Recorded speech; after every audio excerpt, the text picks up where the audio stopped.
Mic check, 1, 2, 3. Mic check, 1, 2, 3.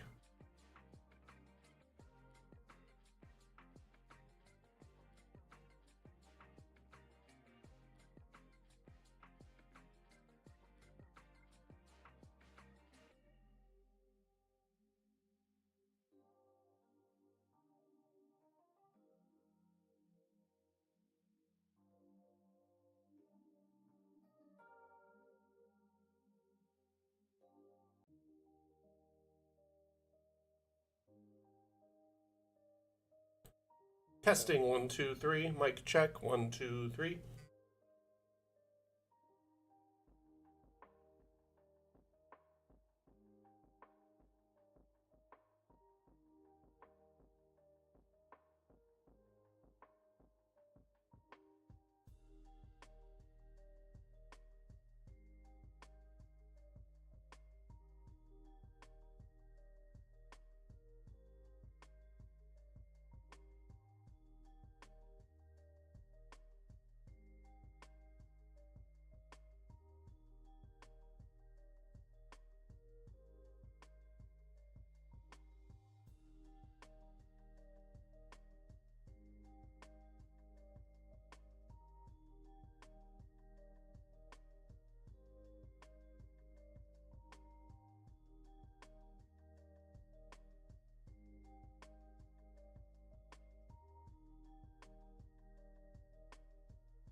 Mic check, 1, 2, 3. Is this thing on? Mic check.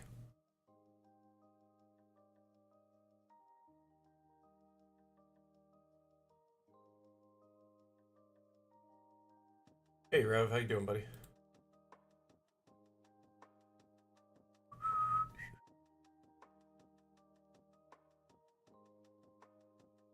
Hey Atlam, welcome back.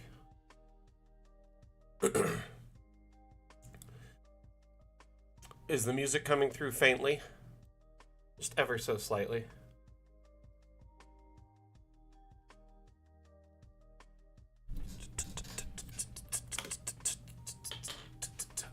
All right. I did not get his chat. Oh, but I did get yours, Atlam. Weird, I'm not seeing... Huh. Yours is the first YouTube message that's come through. Hey, Harry, how you doing? Oh, you already said doing good. I'm good, I'm good. Sorry, still waking up. It's only about 9 in the morning for me, so bear with me as I kind of chime into the day.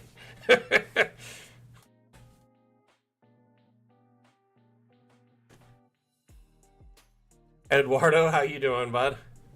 Welcome back. Got a lurk? Okay, Rev. We're getting in the way of what's really important. Graves. So, yeah, we're going to be packing in some graves today.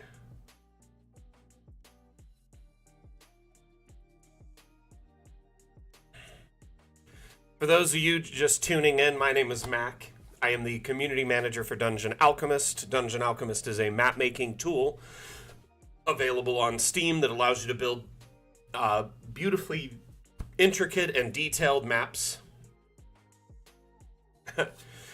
for your tabletop games, such as D&D, Pathfinder, etc., primarily in a fantasy aesthetic, though due to integration with Steam Workshop and our asset importer, there is the possibility of doing things that are like sci-fi, cyberpunk, etc., even modern. There's quite a few maps that have started to be shared by our community on the workshop that kind of reflect this. Now that there's over 11,500 free maps available, it's kind of crazy, the assortment of options. Thank you, Father Xavier, and welcome to the stream. Appreciate it. Lorenzo, thank you for the like. Much appreciated. Oh, and all the fun little emojis there. Cool. So what we're doing today is a themed stream called Mapmaker Monday. Every Monday I work on a map live for y'all to watch, learn, share ideas towards the build, suggestions, feedback, etc. But also during the stream, streams are hosted AMA format, which means ask me anything. So if you have questions about Dungeon Alchemist, Maybe you're looking at it on Steam and you're wondering, can this do ABC XYZ? Or maybe you are building a map and you're struggling with a concept and need some guidance, or maybe you have suggestions and feedback for the build. During the stream, if you have any feedback, suggestions, guidance, questions, or need any assistance yourself, please let me know, and I will do my best to provide assistance. Disturbed Rick, how you doing?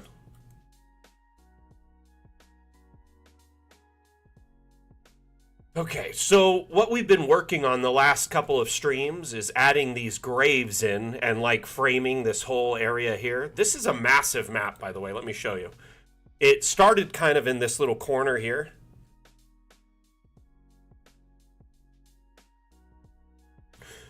Father Xavier over on TikTok asks, do you use the same program you're building maps with to use the map? So, Dungeon Alchemist is intended to be a map-making tool and an immersion utility. Now, it's not really intended for gameplay. It's usually it's intended to make your map and then export it for your gameplay preference, whether you print your maps out, or maybe you want to get a digital file to send to a print shop, or maybe you use a virtual tabletop like Foundry, Fantasy Grounds, Above VTT, Roll20, all of which we're compatible with. Now, that being said, Father Xavier, if you play in person, Dungeon Alchemist works rather well for in-person play because we offer a grid, and also you can place tokens inside the map. And you can even go into first person in the tokens to walk around and kind of immerse yourself in the map or your players. So if you play with like a local setup with like a TV tabletop or a projector tabletop, yes, it'll support play. But there's no multiplayer support for online. That being said, some users in our community use Dungeon Alchemist to play online in a number of ways. One, they'll have their maps in a virtual tabletop like Foundry or Roll20, but then they'll be in first person and follow along where their players are. Like they'll kind of see where they're going.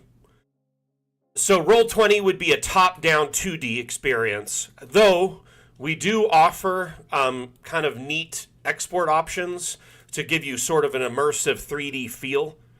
Kind of look at this. This is just a flattened top-down, right? Let me turn that grid off. But watch this. If I change perspective, this is what's going to pop a little bit. So look at the map around this area. The trees pop, the walls popped. You can change that perspective again. On a big map like this, it's kind of hard to tell because it's so big, but on a smaller map, it really makes the map feel more real. But as I said, it's an immersion utility, not just a map-making tool, so we've given you options to share this view with your players for other options, like so you can stream this first-person view to your players over Discord or Zoom, Teams, etc., and then they get to see the map through their player character's eyes instead of in a top-down. Other DMs I've heard of use this tool to record or take screenshots to give as handouts for their players. There's another camera option that is this cinematic mode here, and it's more like a drone, so you can fly around and get up higher and get all sorts of immersion. You can even get really low to the ground. Fracture, I saw your question. Stand by 1 second, I'll get to you, okay?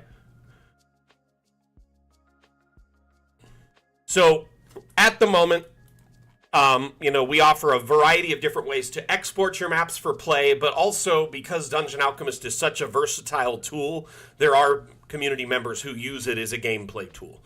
I mean, you'd still have to manage your roles, your character sheets, all of that kind of stuff. So if you don't mind doing all that stuff manually, it's a great gameplay tool. Fracture. Fracture asks, is there plans to export the map for 3D, FBX, OBAJ, textures, models? Unfortunately, Fracture, there is not, for several reasons. One, Dungeon Alchemist just wasn't designed with that in mind. It wasn't developed with that intention. And as a result of which, many of our models are actually kind of very simplistic, very basic shapes with a nice kind of gift wrap around it that makes it look really beautiful. Sort of like a wallpaper on a wall can make it look more detailed than it really is. Uh, so essentially, Fracture, we do allow you to import 3D models. We have an asset importer that allows you to import STL, FBX, GLTF, stuff like that. So you can import custom models into your map. But unfortunately, we don't allow exports, A, because it wasn't built with that intention. So we'd have to kind of gut it and add all, like redo all our assets and kind of redo the whole thing for that purpose.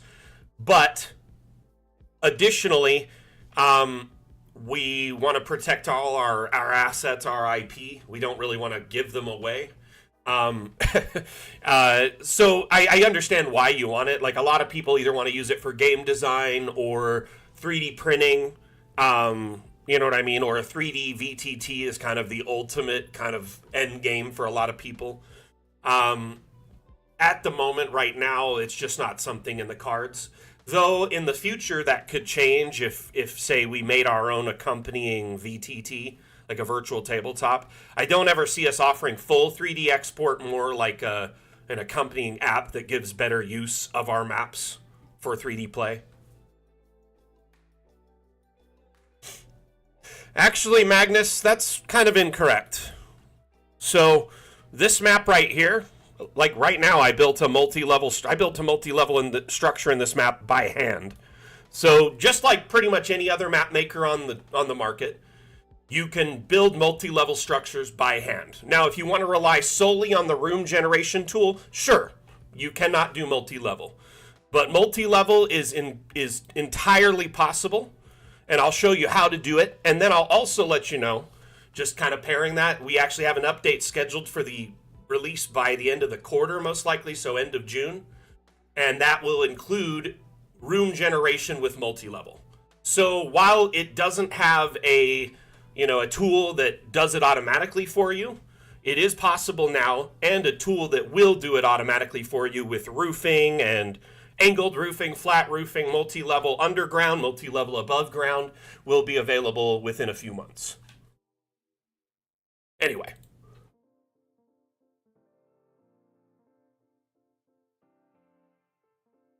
I mean, steampunk, if you want to, is quite possible in Dungeon Alchemist. It's very, very easy to lean into like steampunk due to many of the kind of engineering and neat assets like that. Like I know the devs really enjoy making stuff that kind of looks steampunkish to begin with.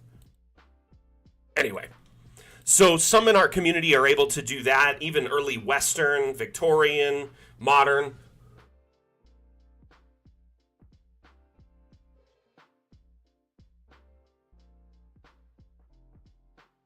You know, Eduardo, that's an interesting concept. Maybe in the interim, one of our 3D modelers in our community who uploads like skyboxes could upload one that's a solid green. That'd be interesting.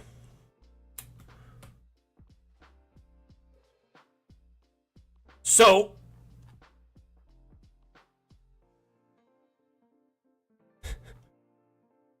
Magnus, are you still here? I'd love to show you how to do multi-level. I haven't seen a response from you, so I was really hoping to kind of dive into that with you. I think you just kind of said your piece and bailed, though. That's a bummer.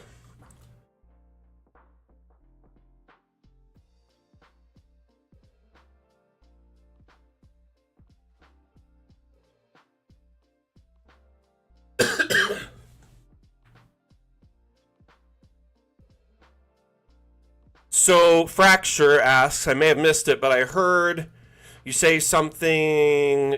So, you can import your own 3D models using our asset importer. Hold on one second. Let me save really quick. I don't really think I've done anything. We've just been kind of teaching and offering information,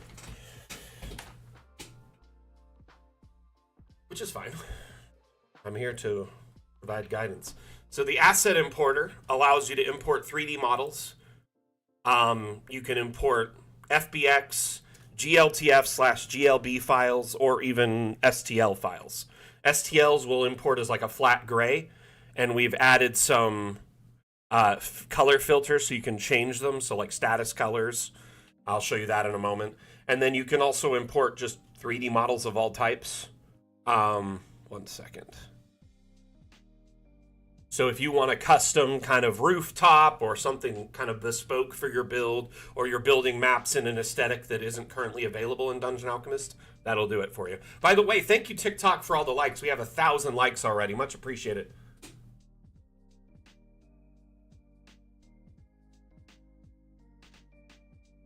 Changeling Luna.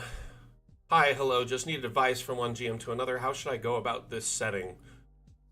Are you wondering how to build a map in that setting in Dungeon Alchemist, or are you wondering like how to go about it for like a theme, or maybe like a storytelling? If you could give me more information about what you're looking for, I could try and help, for sure. By the way, if it seems like I'm talking to no one or someone that you can't see, it's because I'm multi-streaming right now. We're live on Twitch, TikTok, Facebook, Twitter, YouTube, and Steam. So we're multi-streaming on a bunch of different platforms. I'm watching chat on all of them, doing my best to stay, in tune with everything y'all are doing and answering your questions in real time. And by the way, Luna, thank you for the follow a bit ago.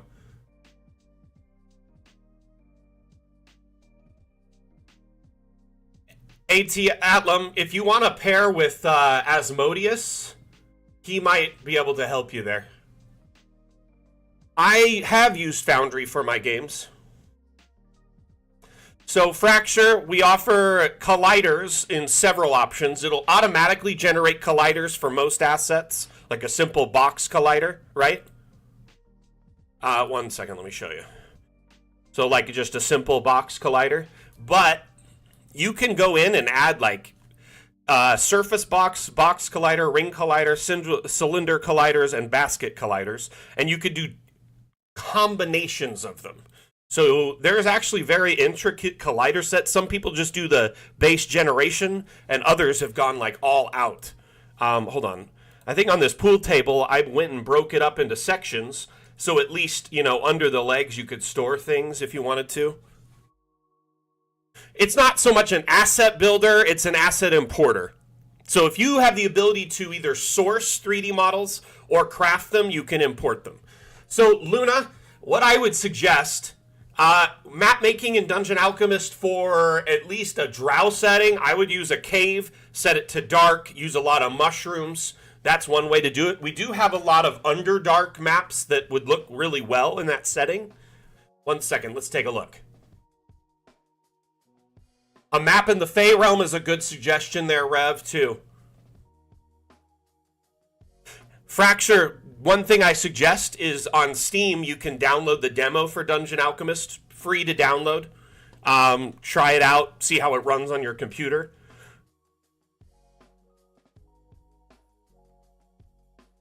No, Cronklore, that's the asset importer. You have access to that, too. If you go to Steam Workshop, asset importer, right there. Okay, let's start laying some graves. What do y'all say? First things first, I'm going to disable colliders so I don't have to fight with objects interfering with each other. We're calling this area the Sardine Can because we are just packing in graves, pauper graves, i.e. graves of those less fortunate, don't really have any money to afford a proper burial or funeral. Though one thing I have decided is this society here has a lot of reverence for their dead, and so they will provide a grave site for pretty much anyone. Though they do ask that, their friends and family have to dig it, maintain it, etc. So depending on the situation, sometimes people...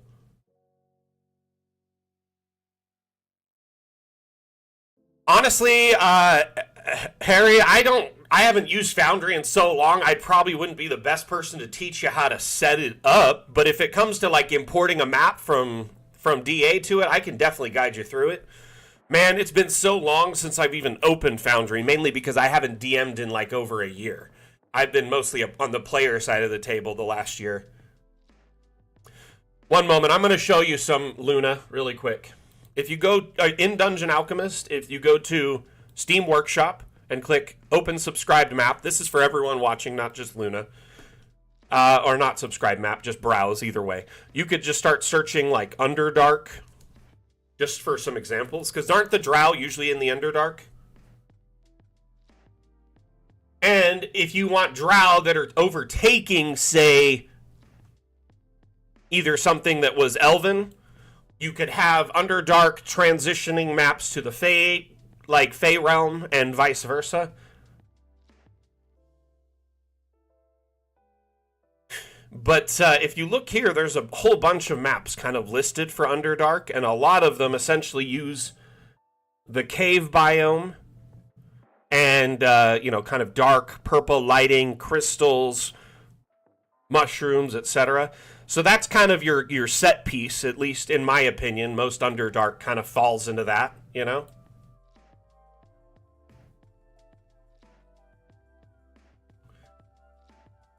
Have you watched any of the tutorial videos that Foundry has on their YouTube? Because they actually offer quite a bit of info to kind of guide you through the process. Though one thing I will advise you on, Harry, is try not to upgrade Foundry every time there's an update. I love Foundry so much, but almost every time there's an update, a bunch of modules just don't update with it for a long time or ever. So you could get really used to using a bunch of modules, and then an update will come out, and then you're like, oh yeah, I'm going to upgrade to the latest version of Foundry, and then a bunch of modules never come back if you do that. So in my personal experience, once you kind of get your Foundry set up and where you like it, keep it there, okay? Okay, so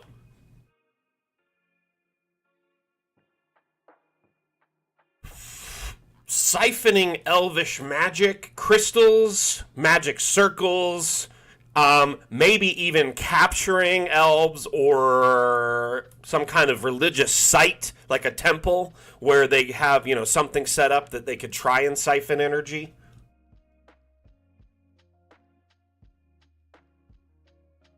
By the way, yeah, make sure you back up your Foundry constantly and your character sheets for your players constantly. Like, if you don't, you're going to be running into a lot of issues. And that's the same with any virtual tabletop. If you can back up anything, do it. Back up your character sheets, back up, anything. That can happen. I mean, that can be useful for a number of reasons. Maybe some drama happens on the table and there's a falling out and a player just deletes their sheet. Then you at least have a record of all their, inventory and other things like that. It can be very helpful. There's lots of reasons to have backups.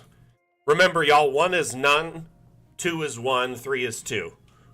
That just means having 3 backups means you have 2. When you have 2, you have 1. But yeah, there's a lot of beautiful Underdark maps, Luna, that I would check out. And then you could just kind of throw your own twist into them or use these as examples, inspiration to build your own Underdark settings. Though I do like what Rev said about the Feywild, because you're saying siphoning energy, right? So one thing we could do is use the Fey plane as a map, right? So what I'm going to do is generate a new map. We'll make it a 50 by 50 Fey plane map. And yeah, we can have some hills, dense vegetation. Let's do a river. And we're going to generate that.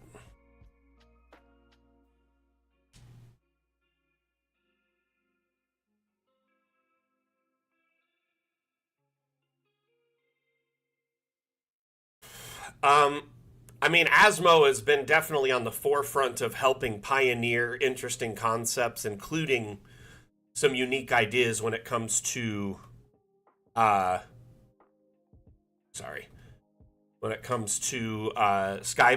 including the one-way skyboxes, where it's kind of like a one-way interrogation mirror or orb where you can see in but not see out, so you see the sky when you're inside. And it kind of trips me out doing it, because it's like, that seems like simulation stuff. Like, you could see out, but they can see in.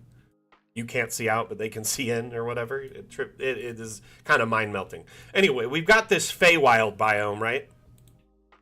You can use the Feywild biome as a great kind of premise for your elves that might be their energy being siphoned.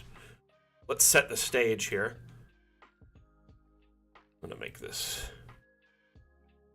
kind of a cool Feywild environment.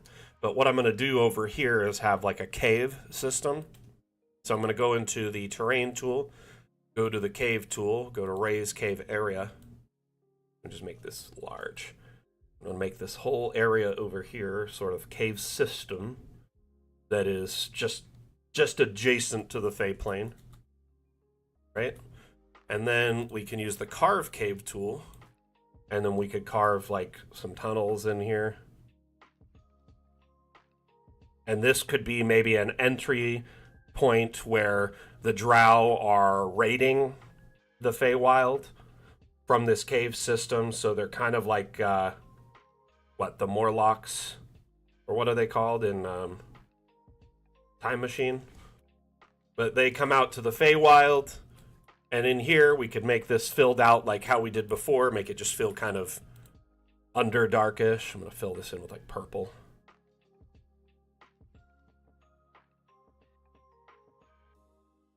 Maybe some dark stone. And then we could fill in some lighting in here. Let's try maybe...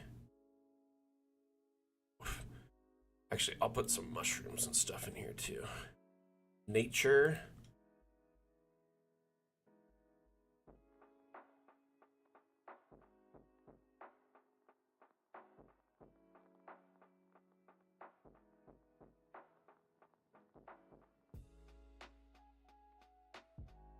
And then let's add some lighting. Going into... I guess I want to add some like hidden light that's like purple. I'm just going to put this down here really quickly. Turn it to purple, turn up the brightness. And then I'm going to hide this just under one of the mushrooms. So it casts the light. Anyway, hey Doom, how you doing? Welcome back. So, kind of in a few moments, I've created what would be your Underdark entrance or access point, or, you know, a transition point to an Underdark cave that leads to the Feywild. So here you could have a village or, a path that they follow and they go to raid and maybe either kidnap elves or take relics or something to steal their magical energy. Any number of methods could be used to do that, though. Anyway, narratively, though, I think that's a good way to kind of tie the two together. And that was just a quick whip that together thing. So, let me open my cemetery. I'm wonderful, though, Doom. Appreciate you being here. How was your weekend, my friend? Hey, see you around, Luna. Thank you for being here. Thank you for the follow, and you're welcome back anytime. Let's get back to laying some graves. So what I was going to do here is kind of pack in kind of rows of just standing graves. Problem is, that's going to be, like, tricky to come up with a bunch of items to do this with, so bear with me. You can just some pillars. Turn off collisions so I can just sink these down, resize them at will.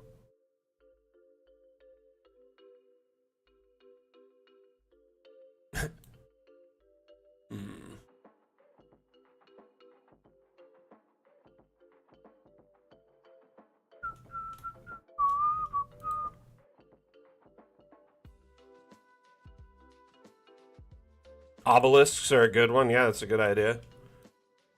Obelisk. I also...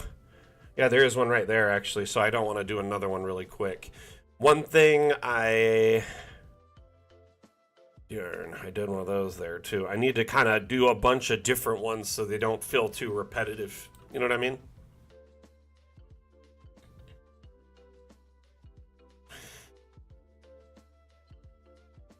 Oh, it's no worry, though, my friend. It happens. Ooh, this wood sculpture will look good.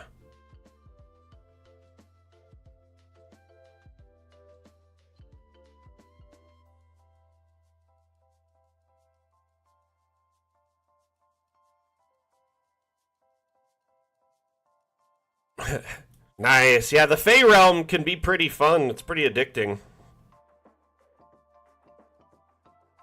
I also enjoy the skeletal plains. I think it's kind of an underutilized biome in our community.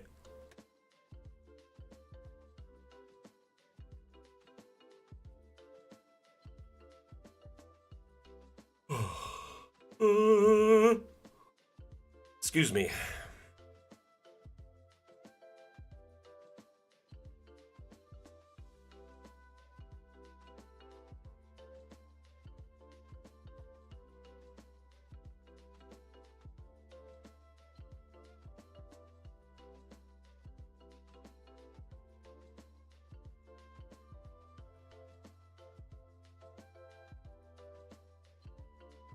Nice. That's an interesting theme. I like it.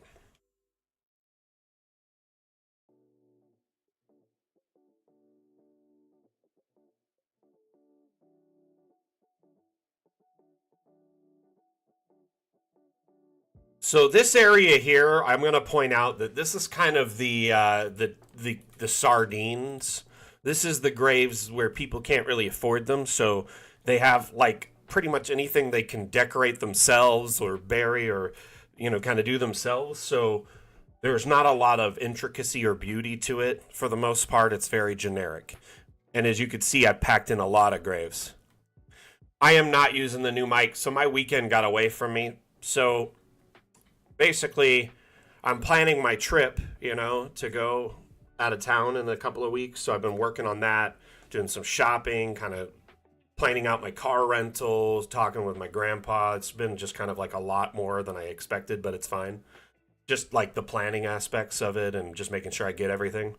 But anyway, I'm a bit of an over planner, so that's not an issue.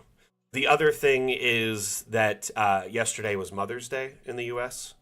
And I spent like most of Saturday evening and then Sunday just kind of spending time with the missus. And I made dinner Saturday night. So yesterday, and I made breakfast. Went dinner Saturday night, breakfast Sunday morning, and then dinner Sunday night. Just to make sure she didn't even have to like even think about it or look at it during that time frame.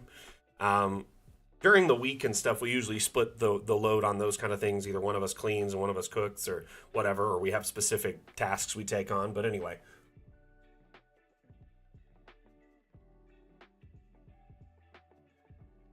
Yeah, John, that's probably the best way to do it, scaffolding. Here, let me show you. There's kind of an example over here. In my little, there's like a pond with like a dock kind of thing, like you can walk down. But this is essentially any of the woodwork. So you have grandstands, scaffolds, those all work. But I like to look at the structural setting and then go to wood. There's different types of wood platforms, so you can kind of set it based on what you're going for. So like these wooden platforms seem more like worn down, are great for like kind of a ramshackle dock. The scaffolding though really is the ideal kind of dock in most instances.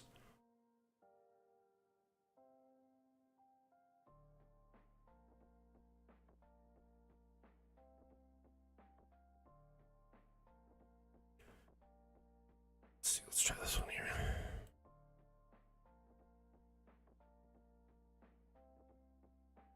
But yeah, you just disable these collisions up here. That allows you to raise and lower it. So here I made like kind of a little footpath. It's nothing crazy.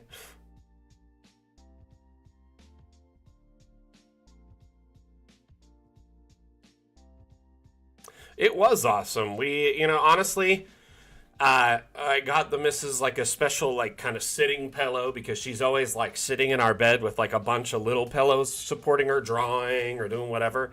And so I was like, oh, she's gonna love this. And then I got her this little like music box orrery, but it got delayed in shipment. There's been like I don't know where it is exactly. I think they lost it. So hopefully it'll get sorted. Hi Milo, how you doing?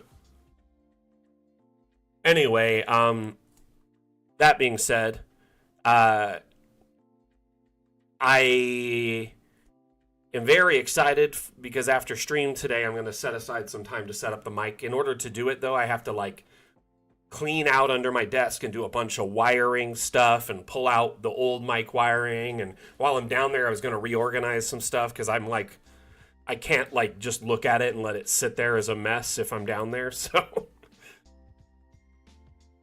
yeah, honestly, I kind of like to get her a gift for Mother's Day that's something that she like will get a lot of use out of, like, you know, a lot of mileage. Oh, Rash, down under my desk, I have cable management systems and zip ties and stuff, but over time, extra cables get added randomly into the pack, you know, when you add a new device or a new charger. And over time, things get messy, or, you know, maybe you unplug some things and replug some things in. So ultimately, you know, the last time I was under there organizing those cables in super detail was maybe 2 years ago. So I'm hoping to kind of like, this is Mike has like 8 feet of cable I've got to unfish from under my desk through like a bunch of different cable wraps that have other cables running through them. It's going to be so fun. Just so I can run the new cable for the new mic. And yeah, basically that's part of the reason it hasn't happened yet. Honestly, zip ties are fun though. I enjoy them. Hey, Moore. How you doing, buddy? Welcome back. What other things can I put here? Oh, man. Did my DA just crash out? Kind of felt like it. There we go. It's back. Let's do one of these.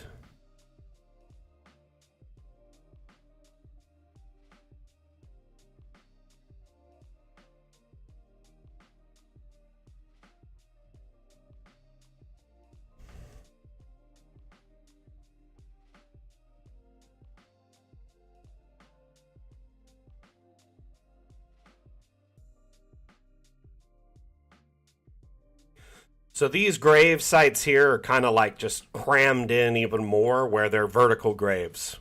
Or maybe they didn't have a body. So it's more just like a representative site of their, you know, whatever.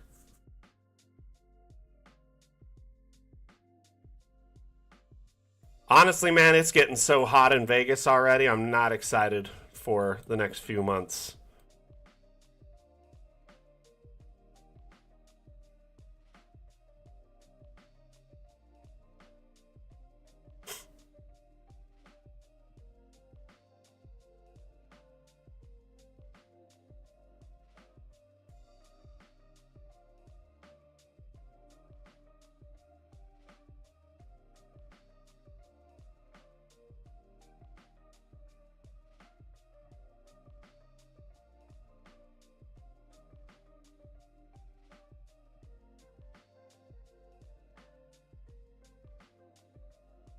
Oh, are y'all excited for? I'm sure everyone's excited with Fun with Objects, and yes, the sand is falling through the hourglass really quick for second quarter. I mean, May and June is pretty much all that's left. At the moment, everything seems to be coming along fine behind the back end. There's still a lot of things that need to be done though before this update is released, and I'm a little nervous that the end of June will come before we know it. But at the same time, I have every bit of faith that the devs kind of have this all figured out. So,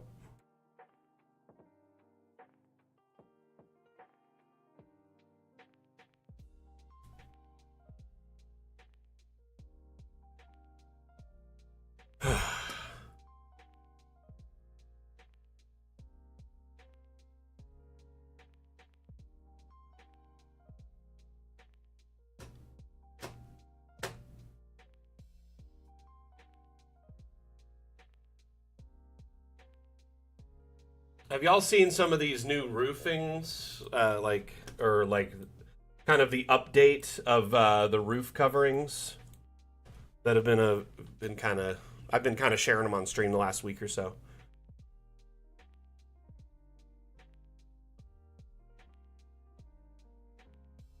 Hey Primal, how you doing, bud? So obviously, you can shape rooms however you want in DA for the most part now, with the round and diagonal room shaping options with the little pips at the end of the room squares or whatever that you can grab and shape the room with. Now imagine all the variables for roofing with that.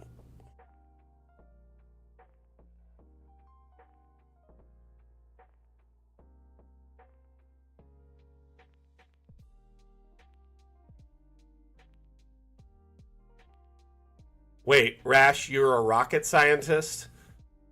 It's done when it's done. That's awesome, though. Hey, Highland Lass, welcome back.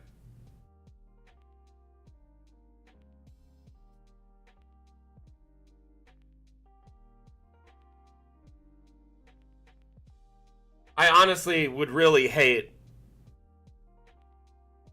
if the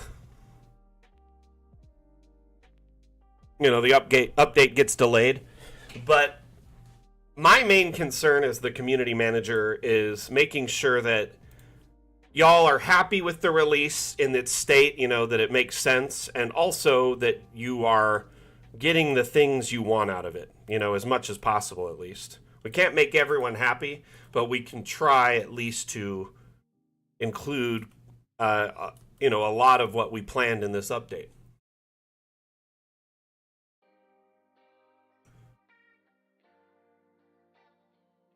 Hey, Erica, how you doing? Welcome back. Jason, I don't know if the system requirements are any different for the next update. That's a good question, and I will ask the devs about it. Next chance I get. In fact, I'll probably take a note on that. But one thing I do know is one of our lead devs has actually been working on optimizing the load time of Dungeon Alchemist. I think there's some improvements coming in the next update. But basically, he was saying that the load time should be much better. The first time you load into the next update, it'll have to optimize a bunch of objects, but then the next time after, it should be much smoother. That is a good question, though. Shoot. 1 second here. You write the date down. And then YouTube Jason.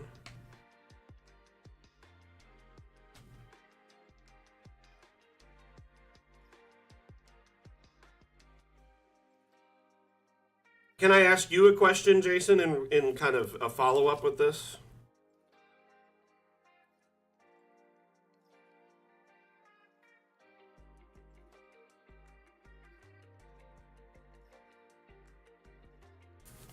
Okay, so what kind of scale and scope of map are you expecting to make with the next update? What you been up to, though, Erica?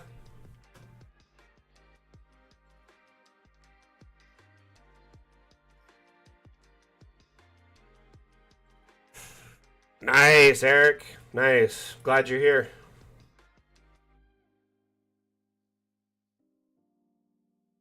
Dude, I gotta reach out to you actually soon.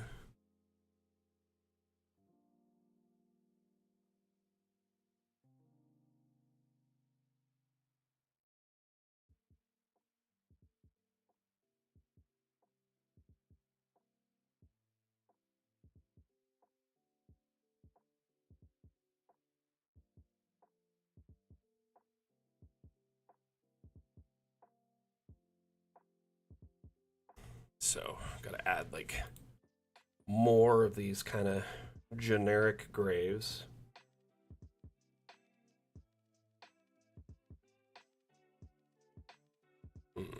Let's do a wooden one now.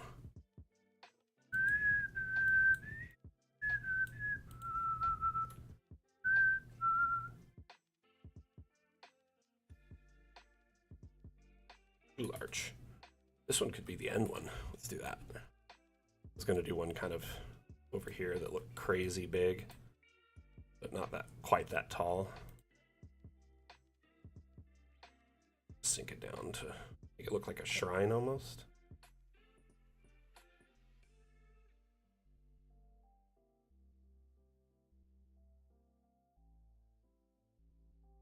Definitely lots of multi-level, probably a minimum of 60 by 60. Can I ask what your current specs are on your computer?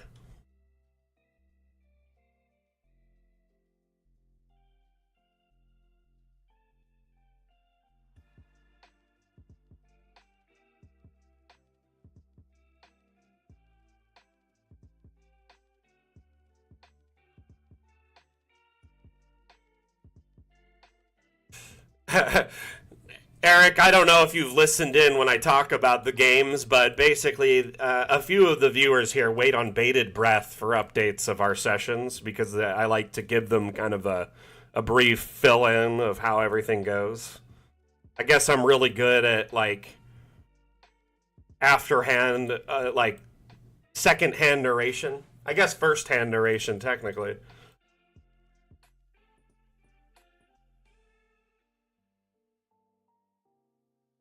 Well, I would say more RAM is optimal. The more RAM you have, the more objects, the more effects, the larger of a map you can load in a quicker amount of time.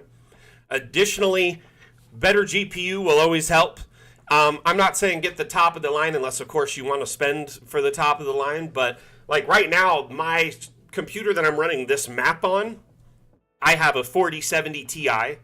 So it's not like I have like the absolute top of the line, but I do have like 132 gigabytes of RAM. Can't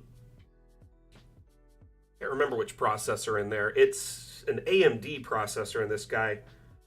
I actually don't even like have liquid cooling in this machine. It's actually like a one of those big Noctua cooler systems. But the my stream computer, the specs on that are that's like a GTX 1080 Ti. It's like a 7-8 year old computer GPU running the stream right now. Oh, and it's an i7 7700. So it's like a really old rig. The only thing in it is like a liquid cooler that's semi new and like some upgraded RAM. Hey, Frau, welcome back. It's all anticipation. Legendary. I'll say all around, it's good to just have a well rounded system. DA uses a lot of different things. So, depending on the size of the map or what you have on it, like active effects, lighting, etc., can all make the difference of what it's actively using. You know what I mean? If you have a large collection of assets you got from the workshop, you're going to want more RAM. If you're building a larger map, you're going to want more RAM, CPU, and GPU. If you're building a map with tons of effects, you want more GPU. So it uses a lot of almost everything. I personally like to have a well-rounded system that has some get up and go, but not necessarily, top of the line. So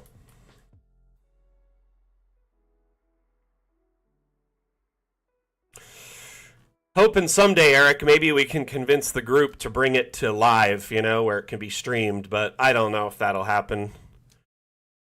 I understand why they're most of them aren't interested in it, so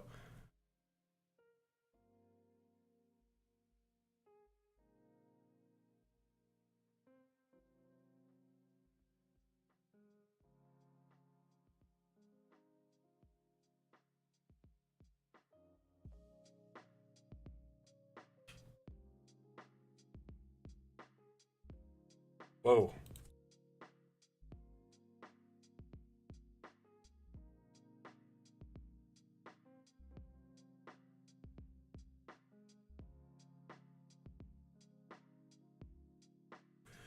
What can I do?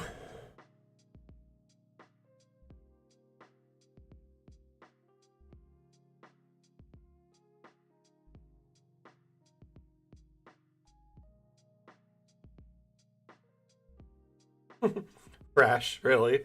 That's funny. Hey, Anita, how you doing? Welcome back.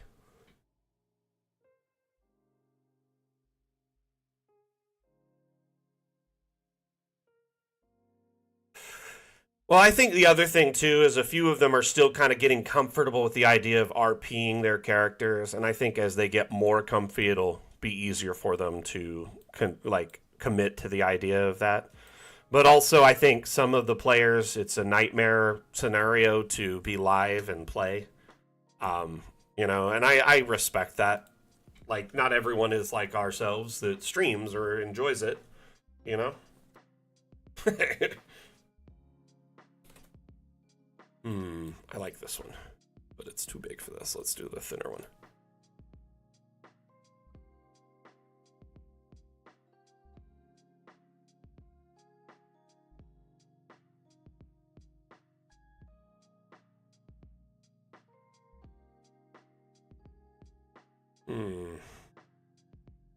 Should do one of those lantern ones. There's one over here that I like. What is this one? Got like a little candle on it.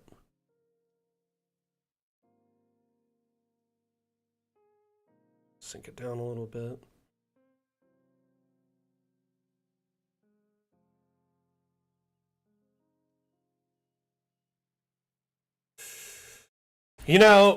Rash, I just kind of remember things, and that's kind of a memory thing. But yeah, it would be nice if there was more organization options than just favorites and new.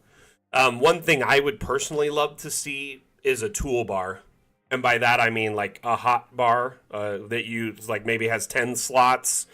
Maybe it has 40 slots. And so each row has 10 slots, similar to like an MMO or most games that, where you have multiple skills and abilities with timers and stuff. Something like that where you can, and it's your own palette, it's customizable. You can put objects that you use a lot. You can put drag and drop tools you use a lot, so features, etc. So maybe you really enjoy the erase object tool. Instead of having to remember the hotkey or program it to like a macro or go to this menu, you could drag it down to the hotbar and then save it. I'm pretty sure it's on the upvote. But what I'm hoping for is in the next update. See, what I often do is I know there's community features that people really want, right? That people are like dying to get. And I personally I love to throw my weight behind that when I can to help the community get the features they're after. So, like, every update we've done, usually they'll ask us, for community feedback, and I usually will gather, like, polls and listen to what y'all say, take notes, and pass it all to the devs as, like, a sheet of weighted suggestions based on how many times it's been suggested, and how often, and by whom, and anyway. Additionally, though, I'll find comments that I know or like suggestions that I feel like would be a very beneficial to DA, and I will usually throw my weight behind them because they'll ask us what we think should be added in this update as too, not just community feedback, but what us on the dev team feel should be added, which I really enjoy that because I feel very valued as part of the team, as not even, I'm not just as the community manager. I don't do any development stuff, I don't make any assets. I don't code anything. I hang out with y'all and I show off Dungeon Alchemist and I teach you how to use it and I gather your feedback and bring it to the devs. I like to think I'm like a sponge for all of your feedback and ideas and complaints, and I just kind of get wrung out when I hang out with the devs and share it with them.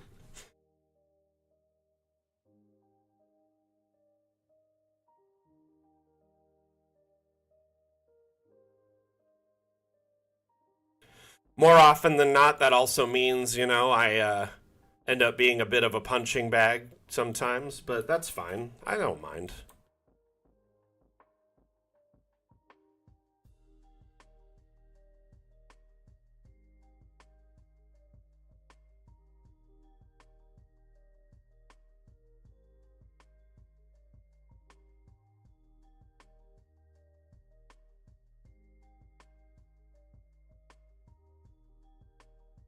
Run amok, are you Harry over on TikTok?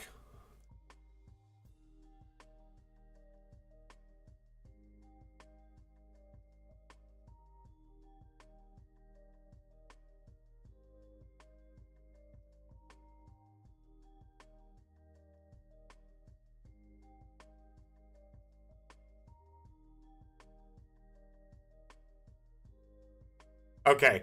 I just was like, wait, the same question in like the last 5 minutes, so I just want to make sure. Sorry I missed that over there. Um, Honestly, I don't know if there will be. I mean, as of right now, though, ultimately you could just put an abstract over the roof and kind of put something in custom. But I don't think there will be an abstract one out the gate, at least.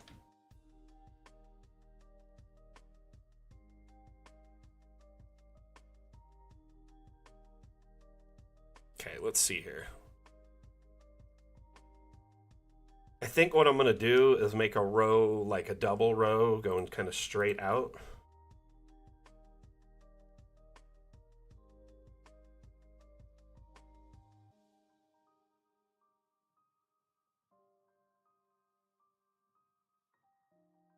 Pathways here are so frustrating too because I did something silly. I made the paths like out here and fenced it off without thinking, oh yeah, I can do this. So I made the big dumb, and I'm gonna have to sort it out. It's gonna take some experimenting to get this just right. I might even shrink these a little bit. We'll see. Anyway, I'll play around with this in a minute.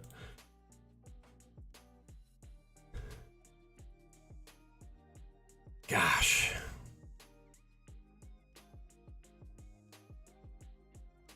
A dead space bothers me. I'm thinking a tree or something.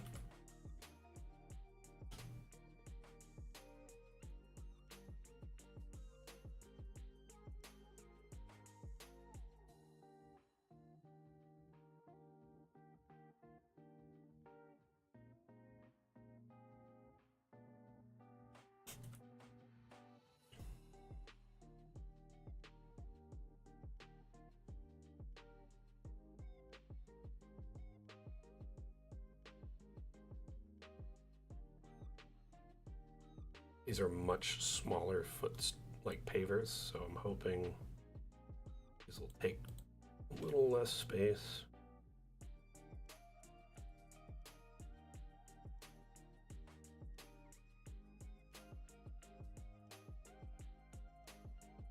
I did see Anita's message actually. I told her hi back a bit ago. Eric, I agree. It would be nice if we got like a little bit of a facelift at least or something on the terrain tools.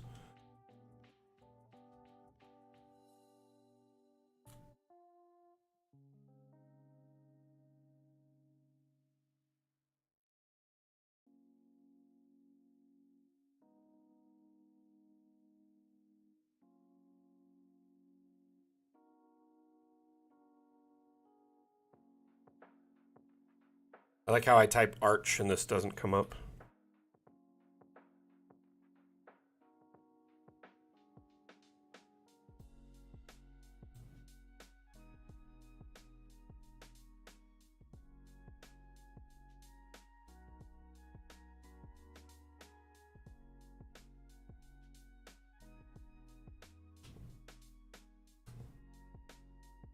Don't like that. This part is going to bother me. I might end up putting like a feature or something here. But I do want to put more graves on this side. I don't know. We'll figure it out. The corners are great for like a stool or something. Yeah, FB is kind of slow, man. No worries, no worries. I agree, Rash. It is a big jump in like technology and like overall form and function for DA. One thing I will say though is to kind of set people's mind at ease, like your old maps will still be able to open, you'll still be able to edit them and make changes to them. The only key difference between your old maps and your new maps going into this next update is that you essentially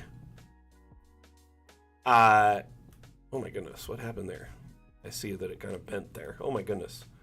Anyway, you will not have backwards compatibility for multi-level on old maps. So if you want to add a second level or an underground level in an old map, you cannot. Yeah, that's what I've been kind of doing, Highland. Anytime I have like a triangle or a weird space, I'll do something like this. So I'm kind of considering what to do here. The other key is like trying to make this kind of space work and transition well and look pleasing to the eye. I think I'm going to shift this fence a little bit so these corners line up a little bit better, like that.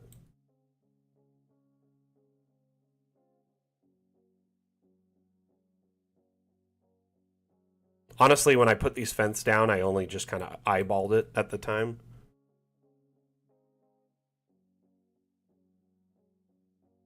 Oof, we'll see.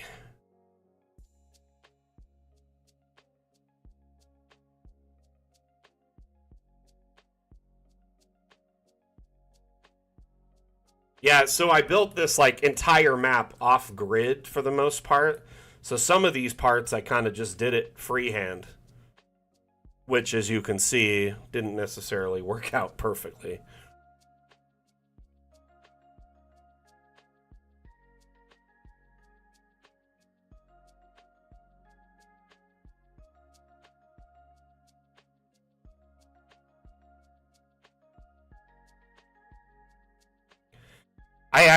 I know DA can make maps like really quick, right? I get it. Like you can just click a few times and generate an area, fill in some homes. I prefer this method. A pond with kois is a good one. I do have a pond with kois. Check this out. Here's a pizza pond, actually. We've got some turtles and some koi and a frog. And then there is, oh, you mean in the triangle. That's a good idea. We've got fountains is a good option. Also, I could use the triangle space to use something like these, the columbariums, to pack even more graves in. You know what I mean? I just wish we had some columbariums that look more ran down.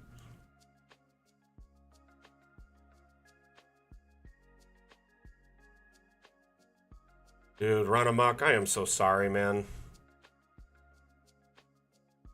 Like, and I'm not trying to take away from your problem. If anything, I'm more just trying to relate to you and let you know I understand what that's like more than most.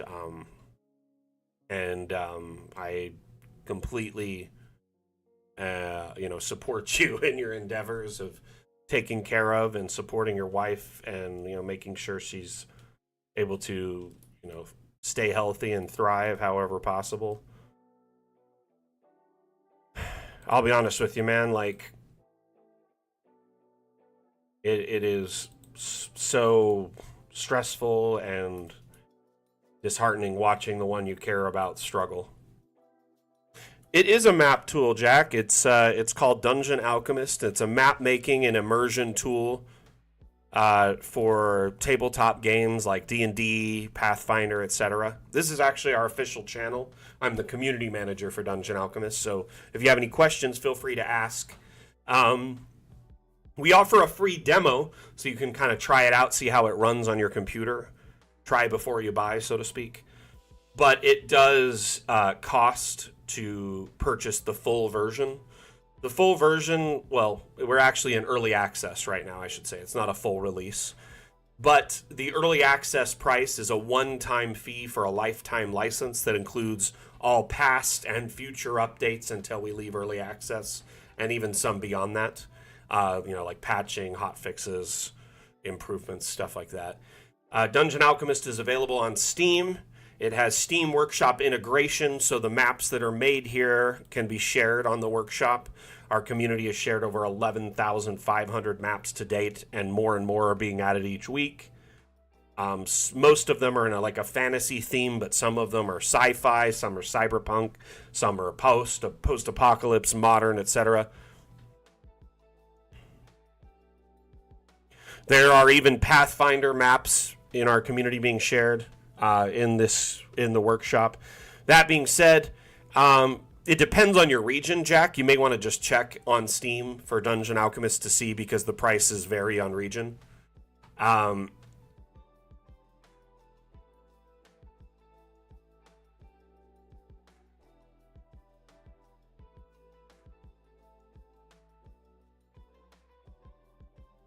one good thing about moving this fence over, Rash, is I now have more room for graves, right? Can pack them in.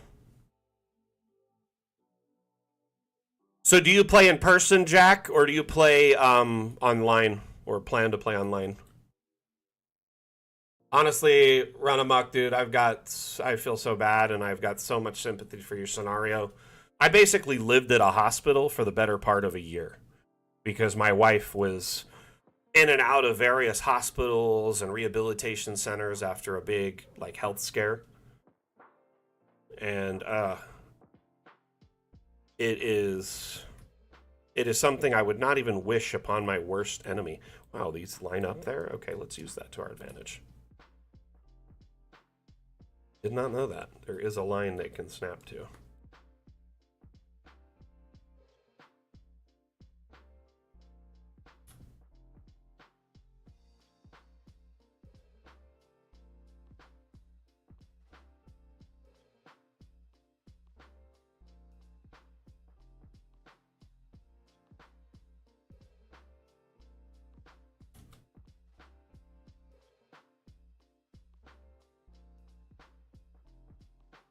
Hey, no worries, Eric. I'm going to be likely hitting you up a little bit later today to discuss RP stuffs. So we'll chat later, my friend. That is so helpful that that's there, because then I can just use that as a guide all the way down.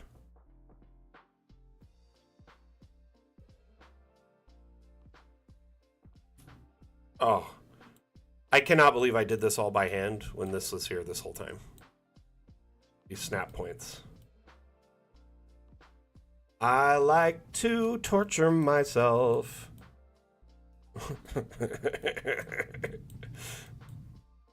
By the way, I'm just holding control and it's like snapping into place on its own.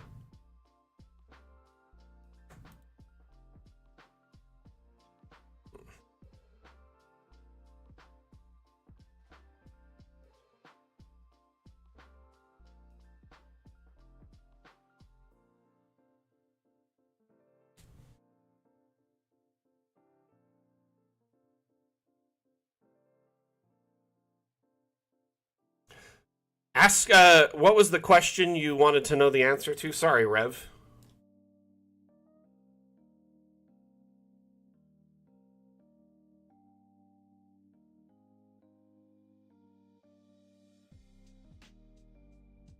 This is interesting, though.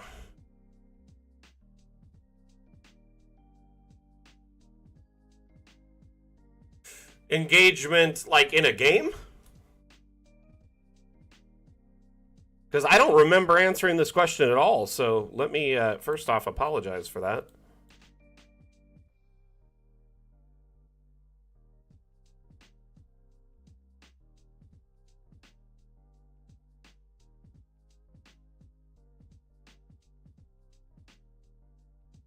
Gotcha. RP tools, I'm not familiar with them. Do they allow you to like import like JPEGs or video files like a WebM or an MP4, Jack? I did not even see the question, my friend, so first off, my apologies. Why are these like at a weird angle? These are snapping like not to the grid. Oh, I know why. Because these ones were done by hand. That's why.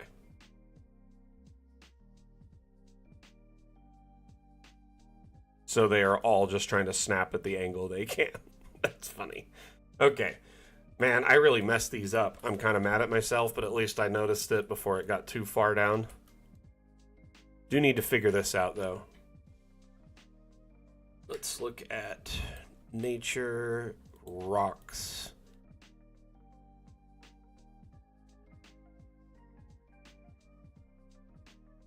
Oof, did not mean to click on that.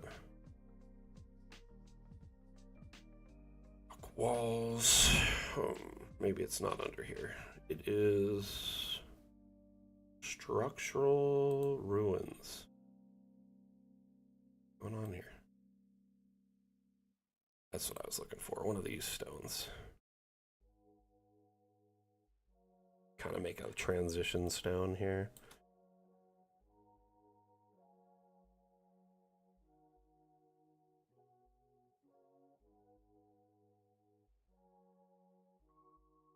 Okay.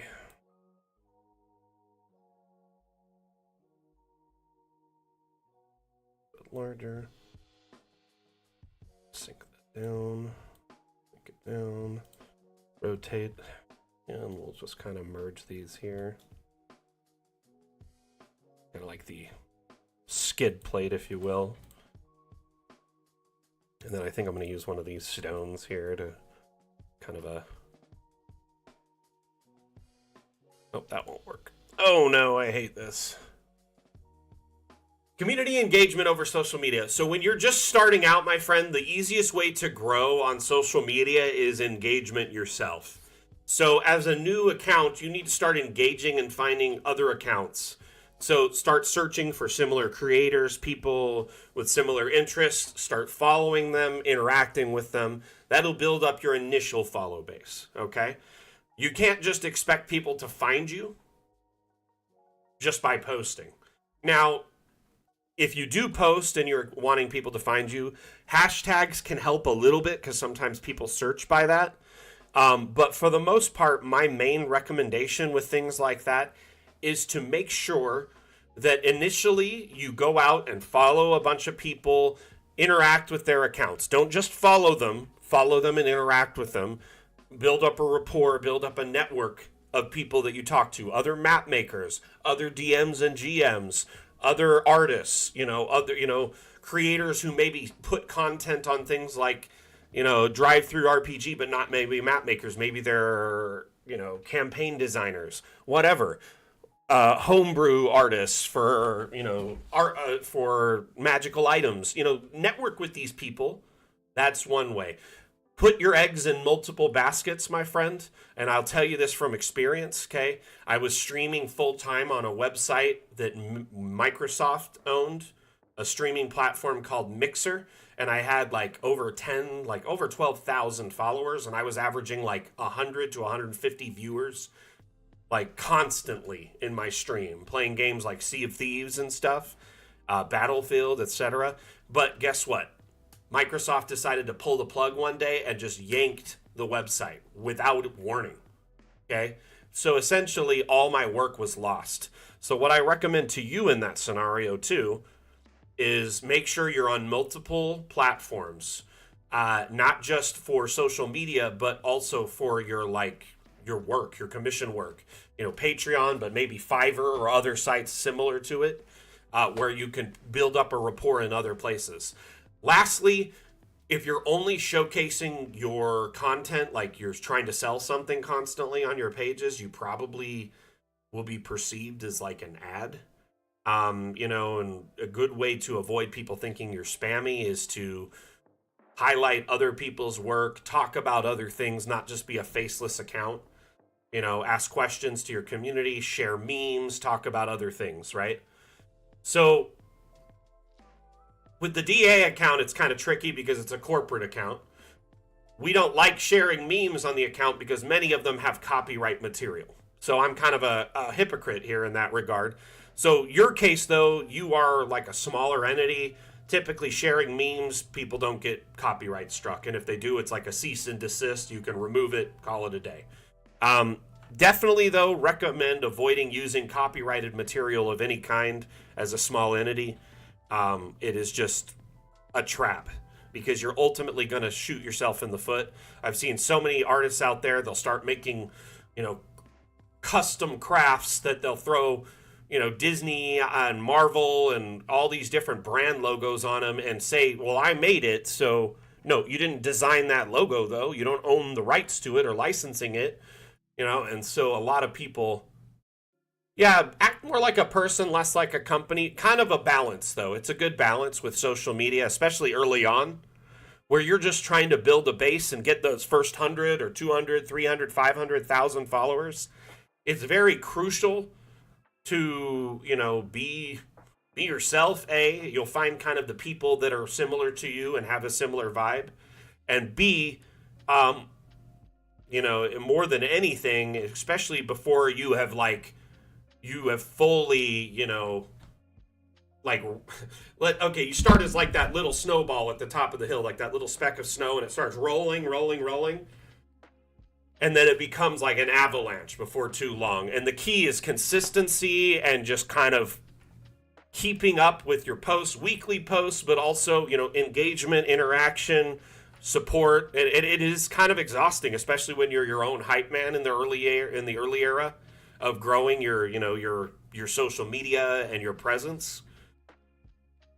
With time, though, it becomes easier to do. Honestly, more, I used to do like stream tutorials and setup and stuff, and a lot of people liked it, enjoyed it, but also there was like a whole subset of people who were very toxic towards me because of it. They're like, oh, you could just learn this for free. I'm like, sure you can, but I kind of break it down into brass tacks and guide them through it so they don't have to spend hundreds of hours watching videos and, tutorials and learning things themselves. So I do think a lot of people see value in, having someone teach them something, or like me, I see a value in a paid GM. A lot of people will say, you pay for a GM? Really? Here's the thing. In my friend group, I want to play with all of them. I don't want one of them to be stressed out every week about worrying to provide a gameplay for us. So that's a beautiful scenario for me and my friends to sit down and not have to worry about it, just play. And then we hire a professional GM who crafts the world for us and is always there on time every month without fail. I've never had this GM cancel. I've never had this GM flake out or, need a break. So it's nice. Like, nothing against having a friend GM or a group of friends where one of you is the GM, but consistently in my experience, from talking to all of you here and in my own groups, eventually the friend DM gets burnt out and needs a break. You know what I mean? It is a lot of burden. I wouldn't even say it's toxicity that bothered me. But I do, I don't know. I personally didn't enjoy offering tutorials for streaming when I was charging people for it. Does that make sense? I felt weird about it in the long run. But at the same time, I do have 15 years of experience, so maybe it was just a personal issue more than anything. You know what I mean? Maybe it was a bit of imposter syndrome. I didn't feel like I was good enough to be teaching people this stuff.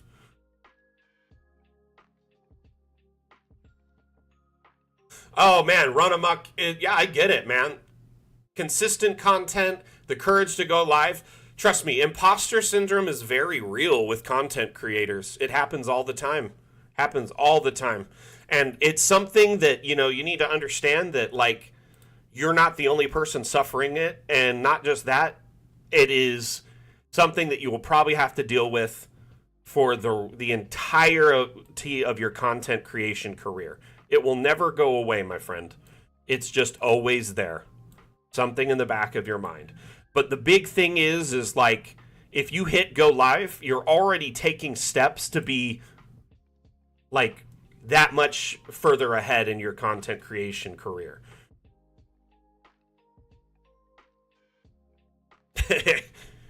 It's kind of I don't know, it's a hurdle,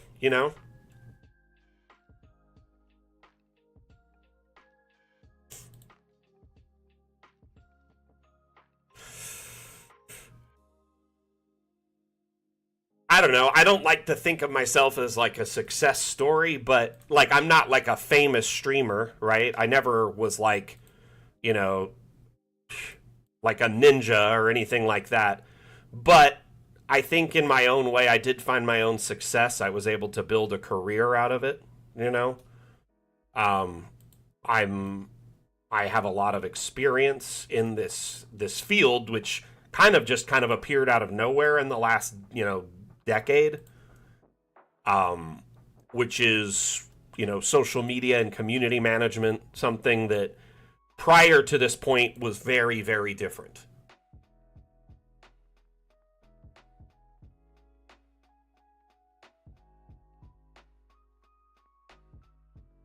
Nice, run amok. That is awesome, dude.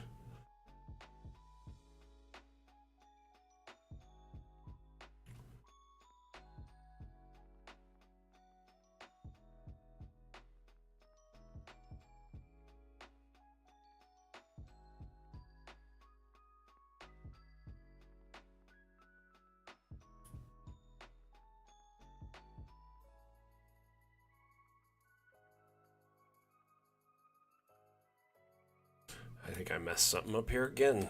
Darn it.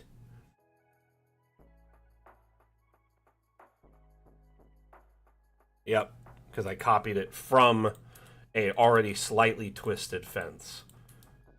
Ugh, what is wrong with me today?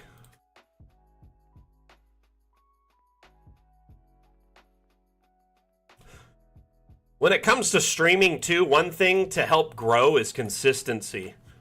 Like, if you're going to plan on streaming randomly, streaming once a month, it's really not going to get you much growth unless you're just completely lucky and got like this insane like break, where like a bunch of people just came and raided you and supported you. Like they're like, "Oh, this streamer has no one watching them. Let's go raid them."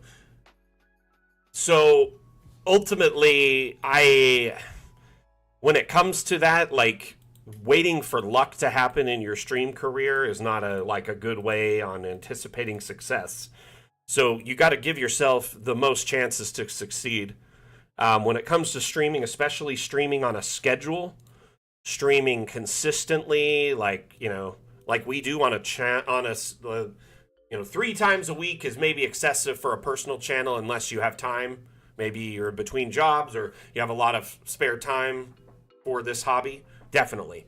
But if you are, or maybe you're, young and have the time to do it, I would highly recommend, though, making sure that you stream at least, once a week on the same time, same day. That way your viewers can know when to tune in and find you. Primetime TV didn't get popular for a reason, like for no reason. It's because every week, and Sunday or Monday Night Football and things like that didn't get popular for a reason, like no reason. It's because it was the same time, same day, every week.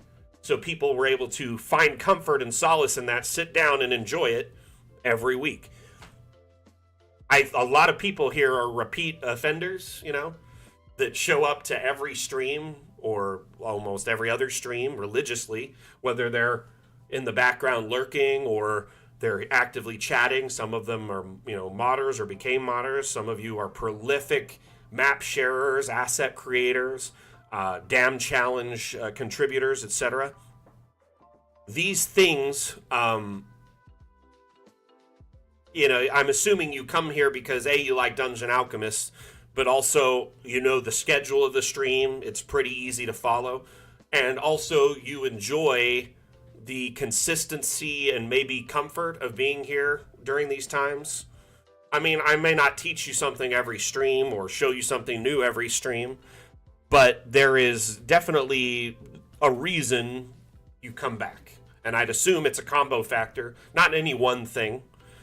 It might be my shining bald head and my alluring eyes.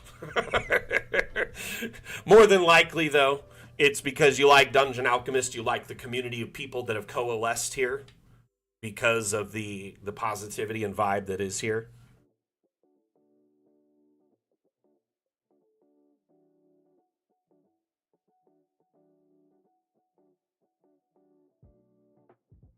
And more, that's a great point too. Like showing support for other communities wherever you can is a great way to build your own. Networking, man. Networking 101, especially in content creation and streaming.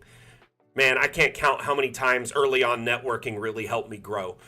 Like on Mixer, when I was just like 100 under 100 followers, I met another streamer named Air Guys, and we ended up becoming really good friends because we were playing the same games, and so we ended up gaming together and streaming together a lot, co-streaming, sharing viewers, networking, rating each other, and before you knew it, we actually like grew together really rapidly and ended up becoming partners on the site within like 5 months of each other.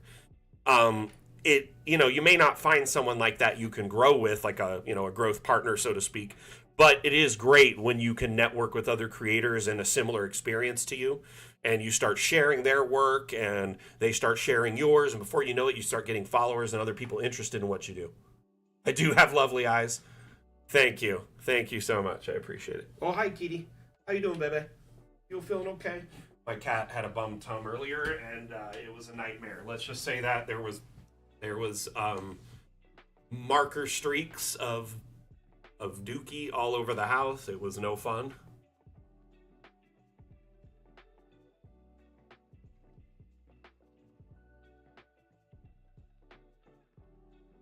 Hi, Dookie. Sure tell me you feel okay. Sure tell me you're feeling better. Okay, little baby.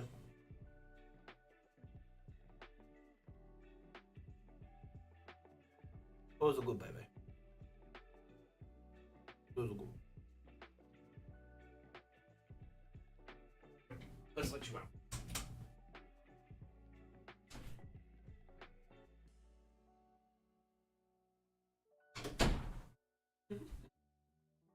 Okay. That poor kitty. Yeah. Poor me. I had to go wipe up his stuff first thing in the morning. It was, let's just say it was an experience.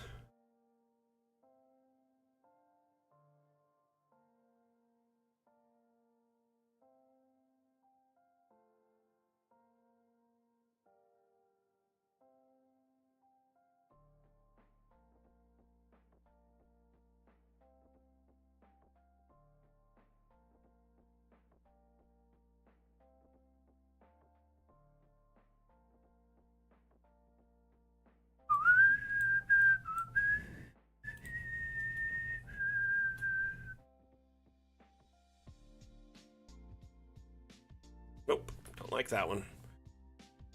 Gosh, I'm like running out of ideas for like new headstones for these vertical graves, so I'm just kind of getting crafty, coming up with them as I go, or repeating some of them. Oh, a vertical sword would be good over here. Let's do one of those.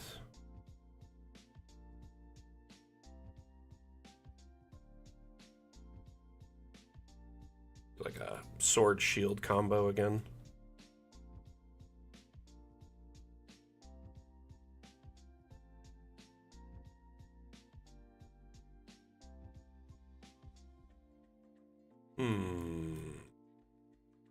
Oh.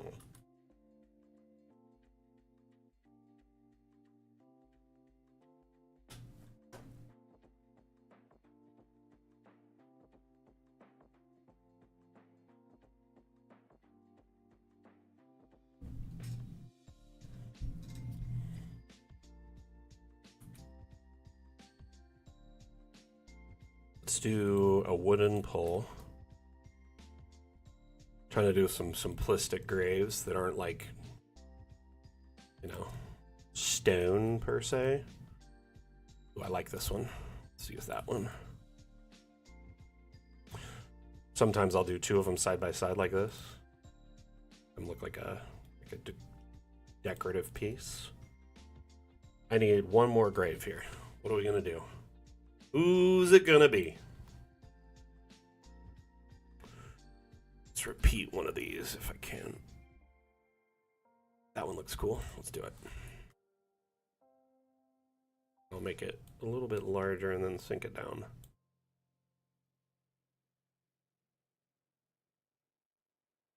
All right.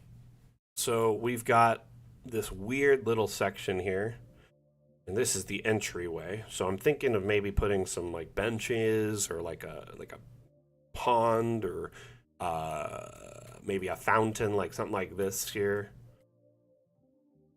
But yeah, this negative space, I need to figure it out before the end of the stream today.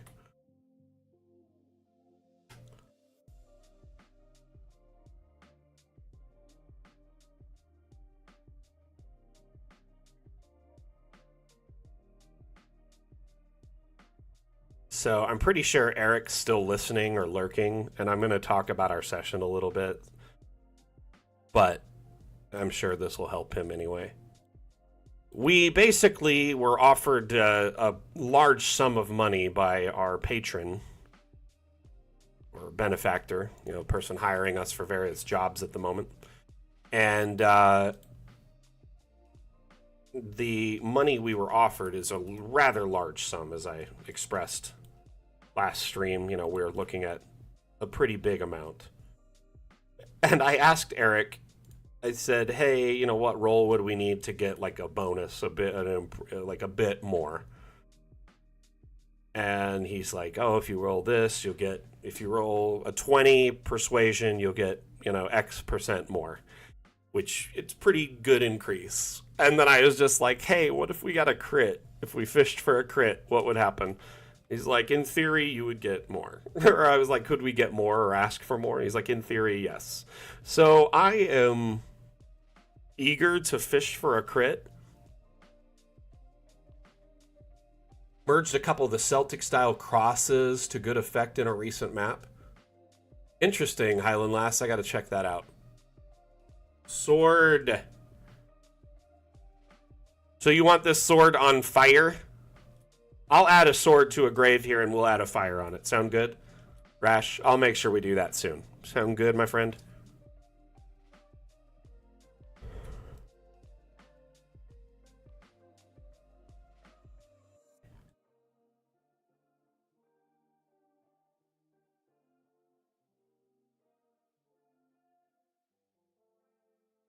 Thank ye. Well, I didn't want you to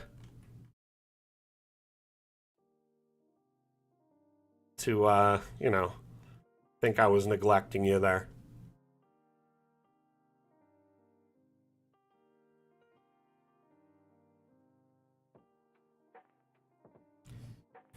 I guess so. It wasn't an are you sure you want to try that, so I figured it was more of a plausibility.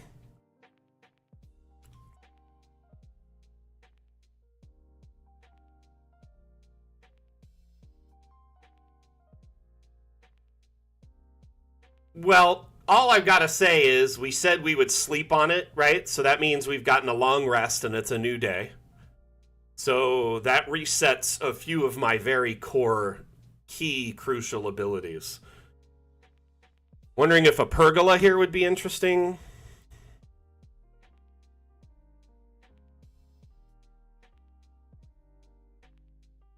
Honestly, Rev, I hope even one bit of it helps. But and I know a lot of that was really unorganized, just word salad. It was just kind of one thought after another, sometimes repetitive. So I apologize there. But honestly, it for the most part is really it's my personal experience in the matter, which I've gotten thousands of hours of streaming, content creation, and it is very vicious, to be honest with you. So it's a good idea to have like a strategy and a plan of attack that at least has, some semblance of succeeding over time. Does that make sense? And the thing is if you follow a plan and you're not seeing traction, then maybe it's time to adjust the plan or make changes. Does that make sense? At least in that regard, there's some kind of like reason to the madness or a method you can follow.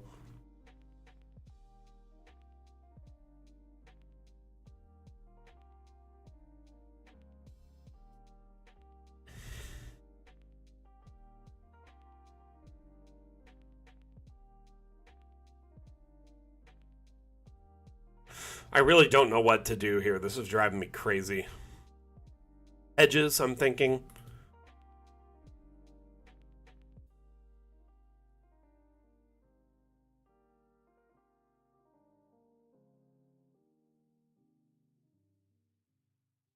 I can do something like this to kind of block this side.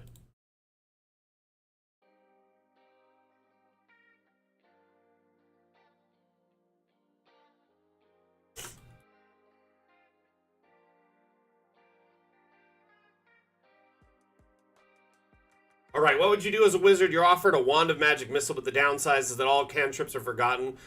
Honestly, True Strike is the absolute biggest waste of a cantrip. Like, absolutely the biggest waste. I hope they made it better in 2024, because the 2014 version of it, I mean, how many encounters are you running a day in your game? Are you running like the 2.5 encounter formula? Because they could probably just use Wand of Magic Missiles as their cantrip. They're basically now Eldritch Blasting, you know? But in all seriousness, though, True Strike, hear me out, fams. Okay, you give yourself advantage on your next attack, right? What's advantage?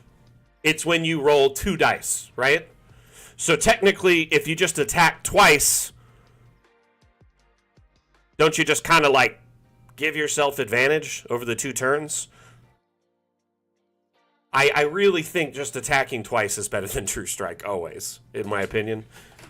Attack both turns. Now, now that I've kind of said my piece on True Strike, questions like that are hilarious, though, by the way, More. They're a great way to engage your community and get conversation going. You can ask on social media, you can ask on stream.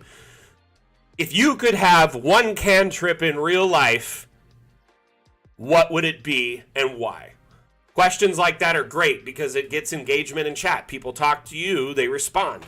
You know what I mean? Also, while you're streaming, let's say, you want to always be talking or always be talking about what you're doing, especially if there's no one to talk to be describing what you're doing on screen and why. You know, so when I'm making all my map, I'm kind of like acting like, what's his bucket? The painting guy. We got like a little happy shrub here. And we got another grave marker there.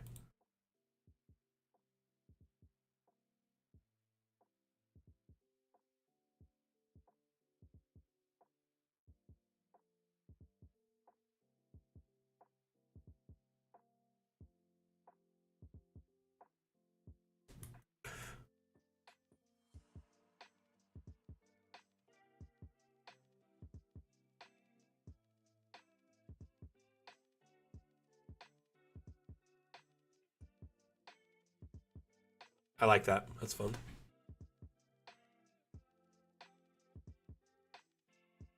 What's the difference on what's new with True Strike on 2024? Tell me about it.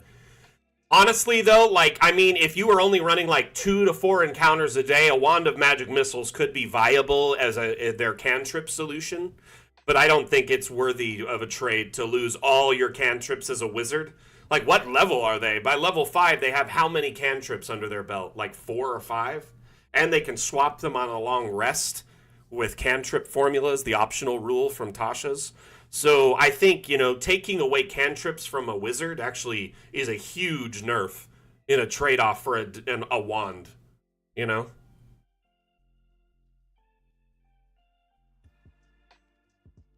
Yeah, I am. I'm not. It's not. It's in a week or two. I was just letting everyone know in advance the last stream, so I'll be gone the 21st through the 26th.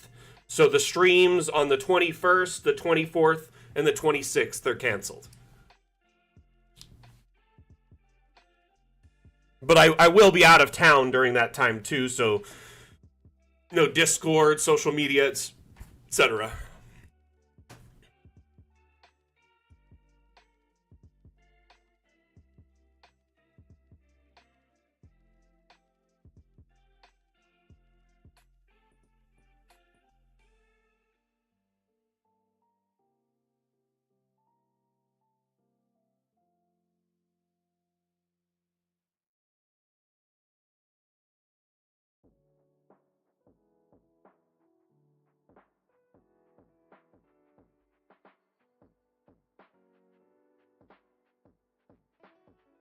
Wow. Okay, that's pretty cool. I also heard that Spare the Dying has range now. Instead of touch, it's like 15 feet. stuff like that. Did they improve guidance or mending?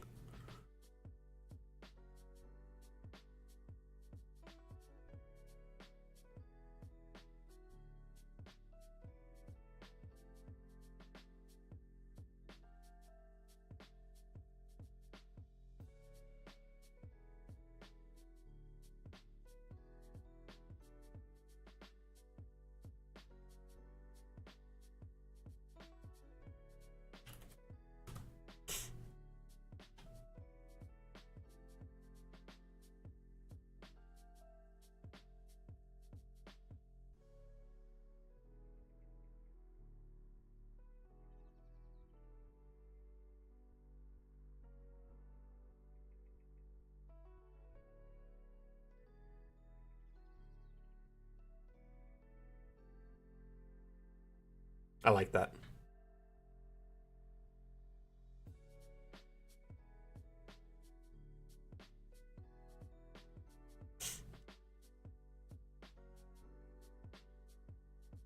Mending and guidance need a serious improvement. Like, I've seen like homebrew versions of mending that actually like increase the size of objects you can use or decrease the amount of time it takes to use it because it's such a situational out of combat, only cantrip. And I just feel bad for anyone who takes it as their main cantrip because ultimately they get very little use out of it. Like, as a DM, anytime I see a player taking that cantrip, I do my best to try and like make sure that it gets use.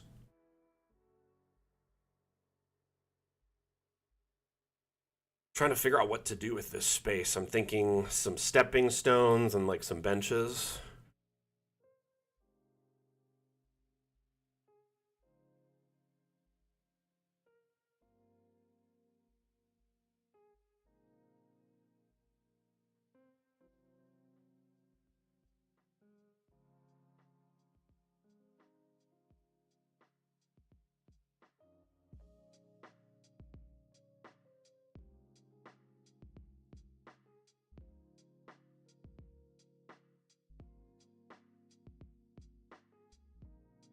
We could stay in touch more. It's fine. And I'll be back by then too, so no worries. When you do the selection, I'll be back by then. So I get back on the 26th. So what's the changes in Acid Splash and Poison Spray? Let's hear them. Because those definitely could use some improvements.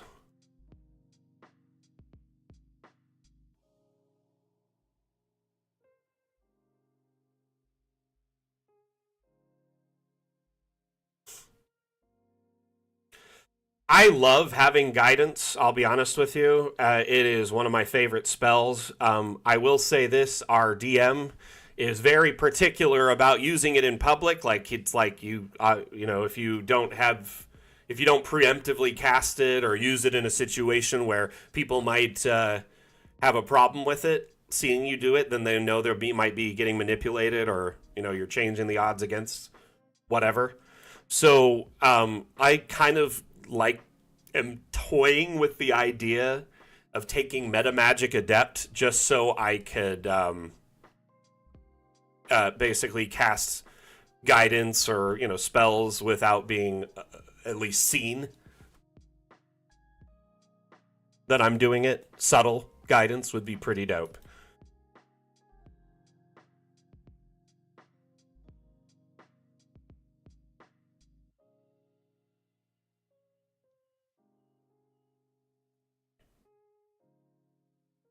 Okay, let's clean this up and maybe put some stonework there, kind of like this, or just like pavers going through it. That'll probably be the best way to do it.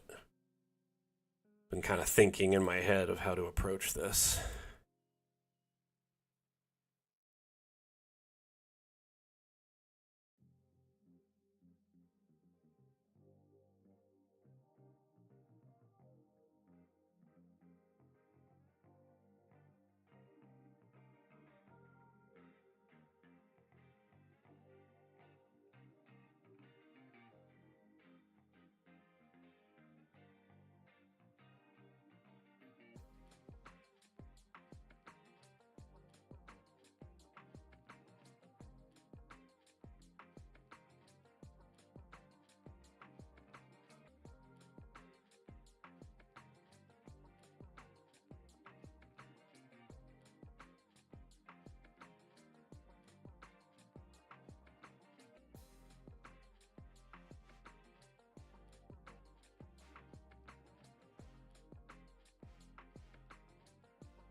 Yeah, no stress, more. You'll be fine, brother.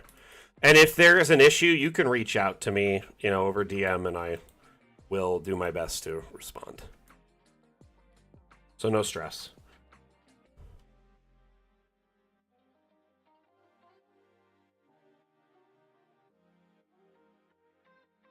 Yeah, those aren't necessary. I think the grass is plenty fine.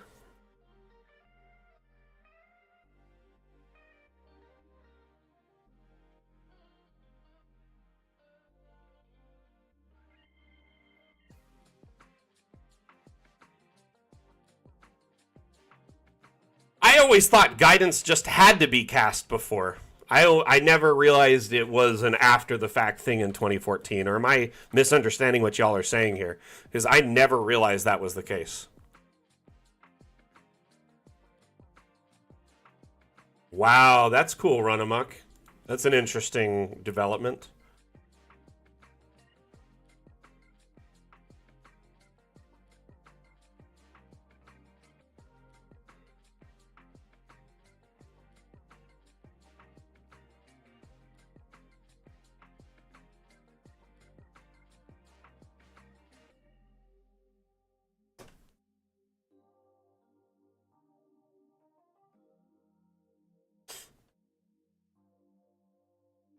Honestly, I've never been able to use guidance as a reaction. Like I once in a while the DM will be like, "Are you guys using guidance on this?" Just to like make sure, because we'll usually persistently have it.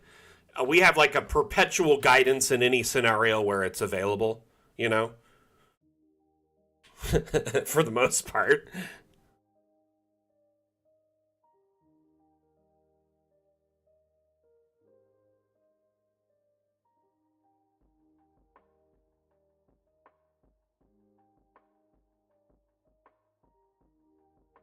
Oh, bummer. More. I actually really liked the old method, but I understand it was kind of the most insane spell. Like people are pretty like they love Fireball, but I'll be honest with you, I think Spirit Guardians is probably the most powerful L3 spell by like a long shot. Oop, I don't need this pathway here. I need headstones here. Let us do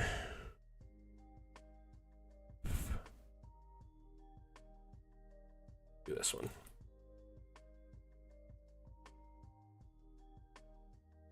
And then I'll do that. Bollard. And for this one, I kind of want like a actual headstone because they like have a grave, so, or like a tomb, or like a, what is this, sarcophagus?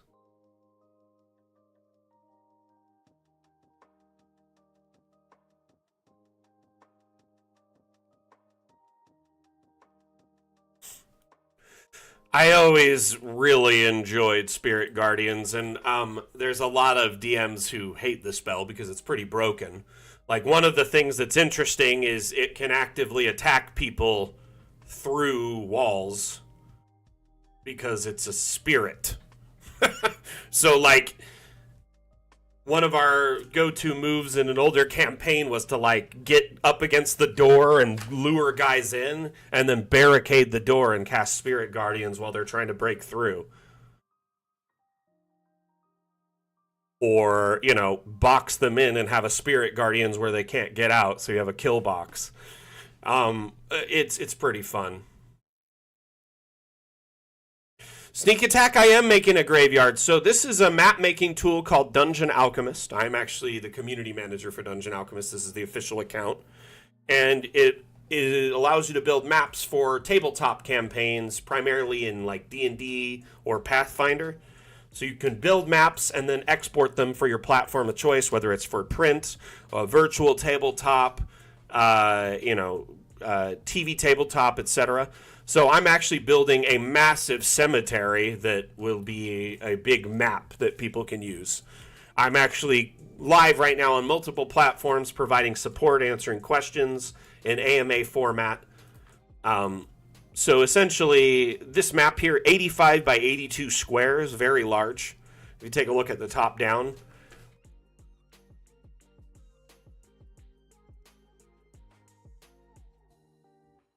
One moment. I'm trying to do the top-down map so you can see it.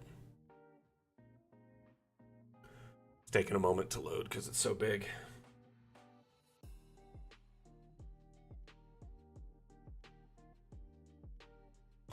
Might have frozen. Uh-oh. Oh, it's very big. This is far too big for most, encounters or battle maps. But I like going big with my maps, my builds, because I like them to last a long time.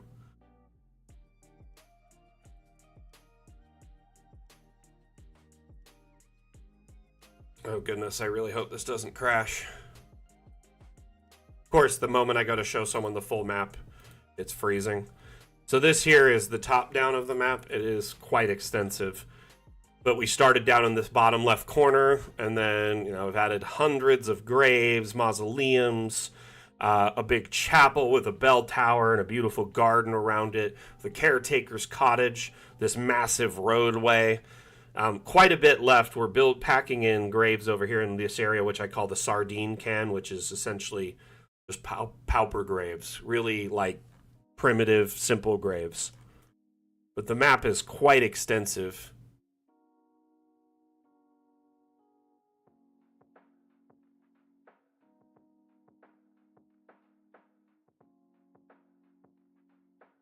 I'm gonna save really quick before I forget.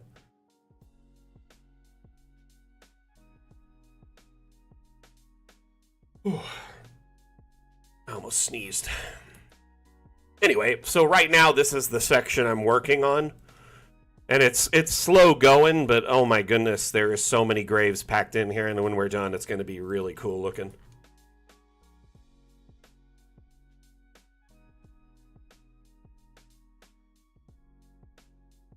There's a chance to escape it. You can't just dispel it. Interesting. But yeah, if you have any questions about the tool or how to use it or what it can be used for, feel free to ask Sneak Attack. I'm here to provide you any insight you may require.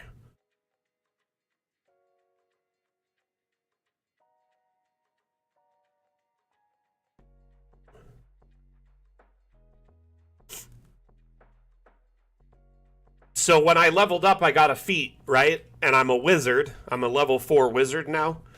I'm level 5 overall, and I got really lucky with my rolls. I was able to, between my stats and allotments and rolls, to get +5 int out the gate.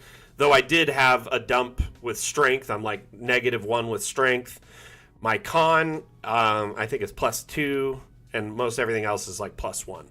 But I basically feel good in my scores at the moment, and so I'm going to take a feat.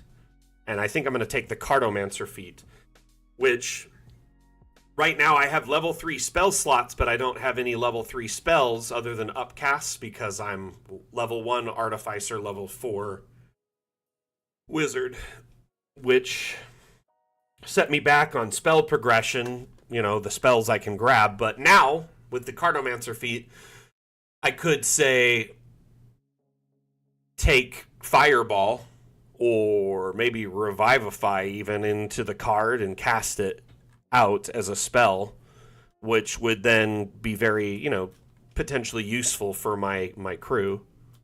But then at the same time, I don't really want to start using level 3 attack spells because I feel like that opens the floodgates for, the DM to do so. Including things like Counterspell, which I'm trying to avoid because we have a lot of split, let's just say a lot of people in our group are, what's the term?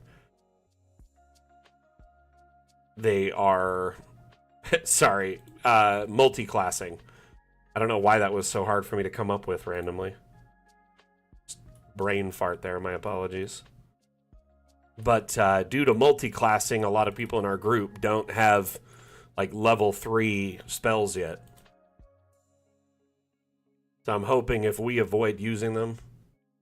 The overturned boat grave? Thank you, Mosey. Yeah, I was trying to come up with an original, new style there, and that was one of them. Thought I put some rocks around that earlier, but I guess it didn't take. Some of them are going to be generic, and some of them are representative of what the people did, like through their headstone, like here's a sword, right?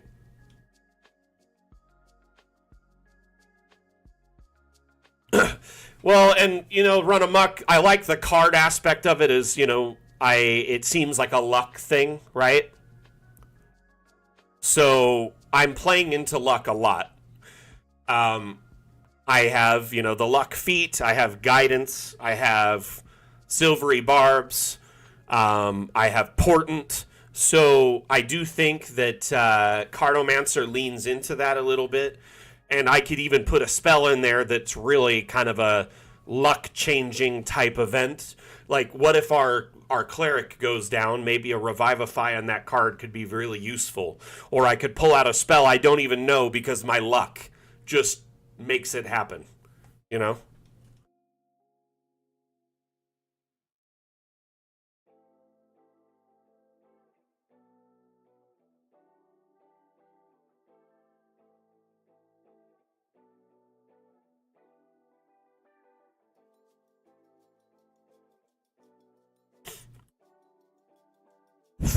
I don't know. For sure, it does change the tone and pace of the game once you start flinging out third level spells yourself. So I've been kind of under the guise of avoiding doing it until later. Continue adding more graves here, or this pathway, one or the other.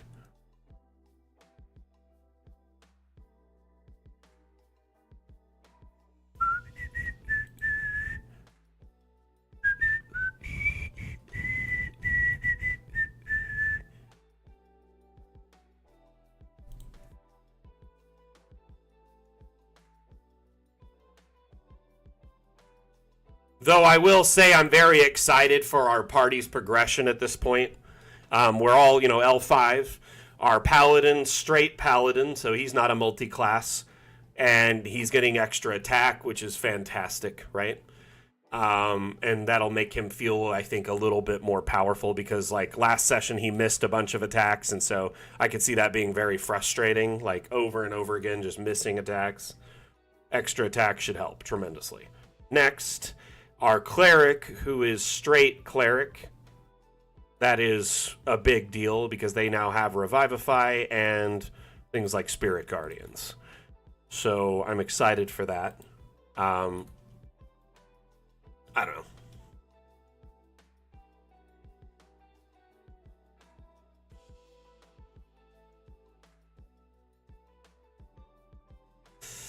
Yeah, Fireball, I think a lot of wizards don't really experiment with it before they go fling it. They just kind of start flinging it and they don't realize that, what they're doing is actually taking the party into a whole new level of danger.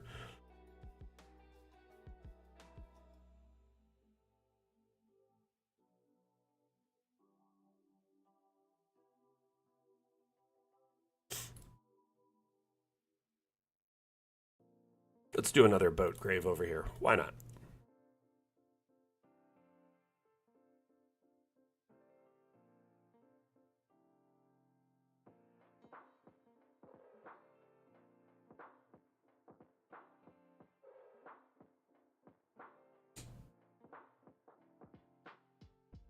Why is it always the rogue? It's always the rogue that doesn't seem to care about the party's well-being. Am I right?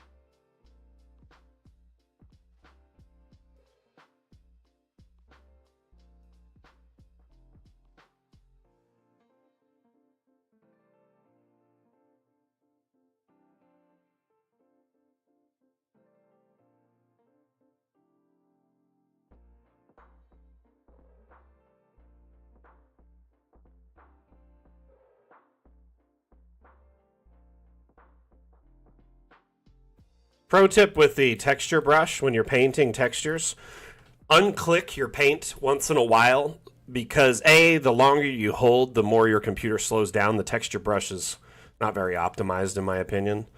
And B, it breaks each of these actions up into undo actions. So you could start stepping back in small intervals to make changes if you make a mistake, instead of one big undo that undoes all your work. So every time you unclick the left click and start a new paint, it adds a new undo step to the undo redo tool.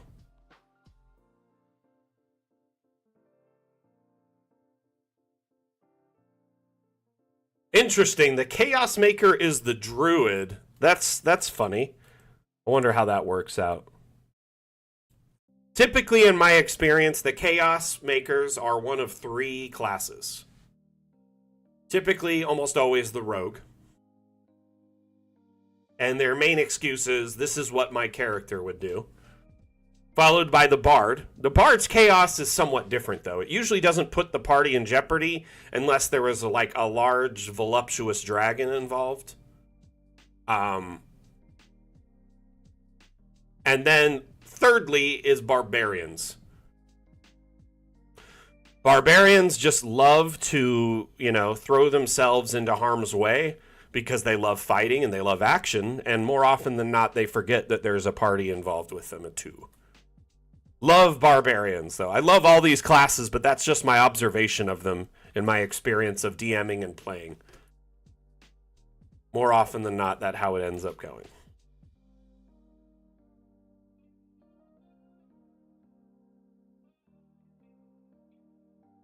Nice. Dragons need love too, right? I don't know. I think DreamWorks kind of broke a whole generation. And Disney and DreamWorks really messed with a bunch of generations. And we're kind of seeing the repercussions of that in the modern era.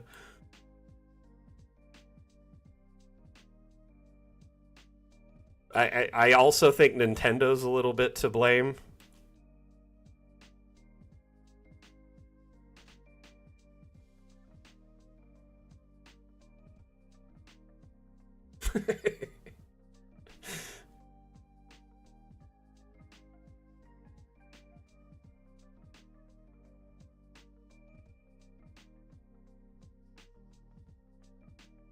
Oh my gosh. He has pipes of the sewers, and I'm assuming he turns into a rat a lot, right? Goodness. So he's basically a Pied Piper now, and he gets drunk all the time. Good to know. You, what level is he right now?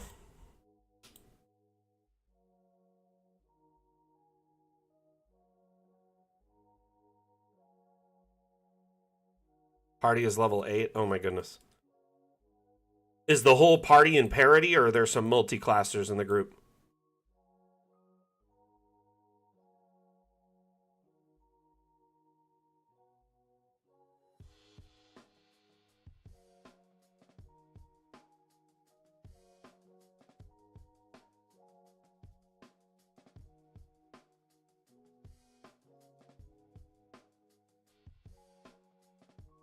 Interesting.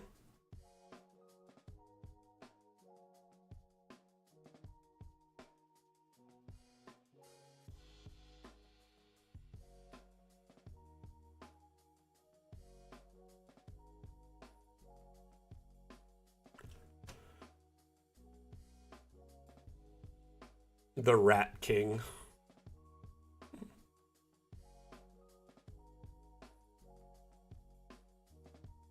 I'm the trash man.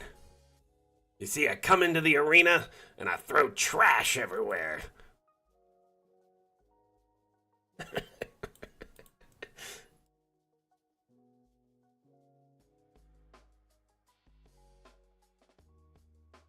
Changelings are one of my favorite races in D&D. They're such an intriguing class, and or a race, I mean, and I love how they blend so well with a bunch of different classes. You want to be like a sneaky rogue, go for it. You want to have some subterfuge in your life, go for it. You know what I mean? Like, there's all these different ways you can be a changeling. Maybe you just want to adopt the likeness of another race entirely. You can do that. You want to go steal stuff and then disappear? You can do that. There's like all these different things about that, about changelings that's interesting. And because it's a natural ability and an innate ability that they have, right? Not some sort of like magical skill or a spell. They can't be detected by true sight, but then things like moonbeam can give them away, right? It's an interesting kind of combo wombo. Okay, I think changeling warlock, interesting. I'm sure that's cool. My son is a changeling sorelock in our campaign, and it's fun. He's also got that mask of many faces, whatever, Eldritch Invocation, so it stacks really well. And then he has friends and charmed and like all these different spells that go with it.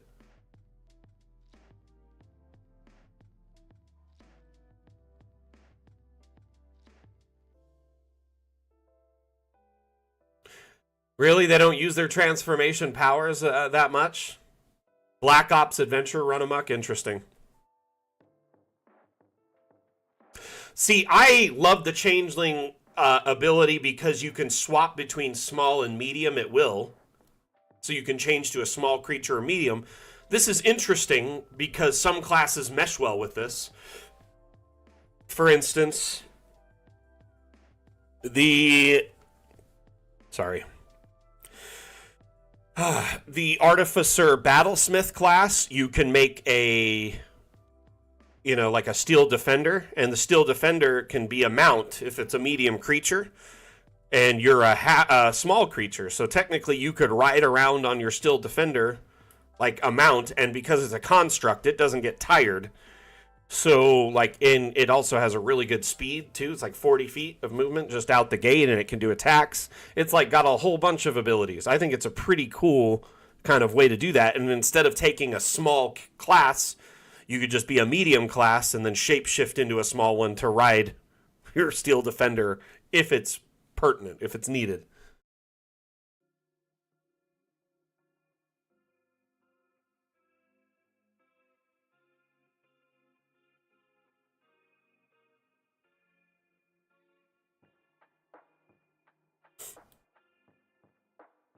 My son has already been kind of trying to speculate all the ways he can use his changeling abilities for subterfuge. We were talking about it. He is gonna, I think we're gonna get him a voice changer so he can start changing his voice in games and stuff to sound a little bit different when he plays a different character, which can help him RP a little bit. Man, I just noticed we're 10 past the hour. It's time to wrap it up, sadly.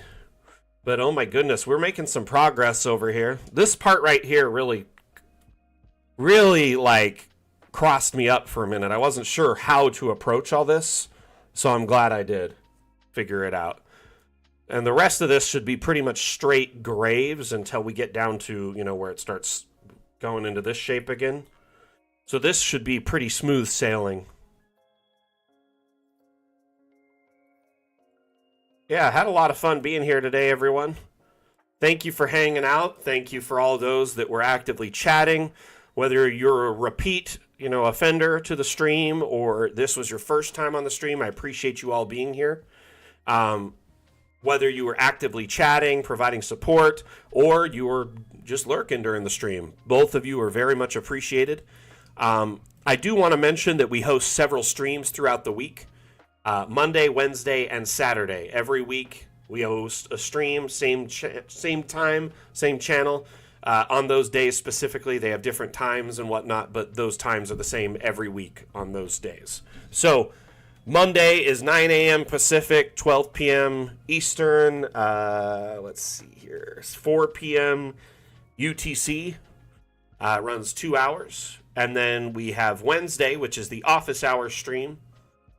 That is exclusive to our Discord instead of a multi-stream like today where we are on Twitch and Twitter and TikTok and Facebook and Steam and YouTube, everything.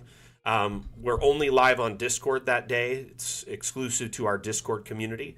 It's a similar style of stream. Instead of making a map, though, I showcase maps that are available on the Steam Workshop. So we check out maps, see how they were made, try to reverse engineer them, teach you tips and tricks from them.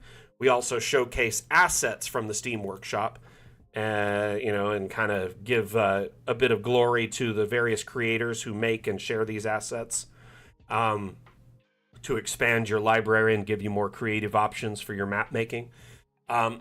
During those streams, we provide real-time support in AMA format, which means you can ask me questions and I will stop what I'm doing and provide you guidance in real time on the stream feed. So it's kind of like being, in class. A professor shows you how to, approach the various problems you may be running into in your map making.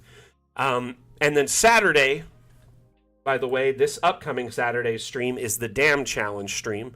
The Dam Challenge is an ongoing map making contest we host every 2 weeks. We call it that because when you save a map in Dungeon Alchemist, it's saved as our proprietary file format .dam, which stands for Dungeon Alchemist Map. So we lean into that a little bit. The Dam Challenge is a challenge against yourself to make a map that may be outside of your comfort zone in a time frame you may not be comfortable with, to put your map up against other people in the community for a chance to not only win a prize, but a bit of notoriety. So if you're the winning map, you win a $10 Hero Forge gift card. Your map is the first map featured on the Dam Challenge stream, which is this Saturday on the 17th. And your map is featured in our Cartomancer Chronicles newsletter, which is a weekly newsletter released every Monday. This last Dam Challenge, we had 2 winners, so I showcased both of them. Kind of a cool way to do that. Hey, KO, thank you for the likes. How are you, my friend?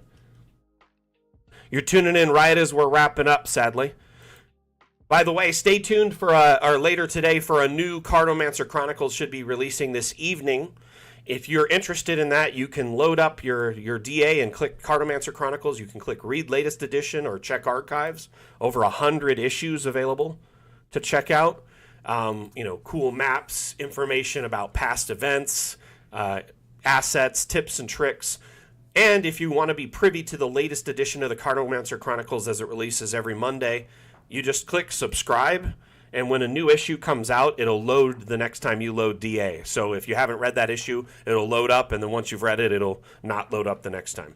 Anyway, aside from all that, information about our stream schedule and different community offerings, I just appreciate everyone being here today so very much. I'm going to wrap up the stream with a short Dungeon Alchemist themed ad, and then we will end for the day.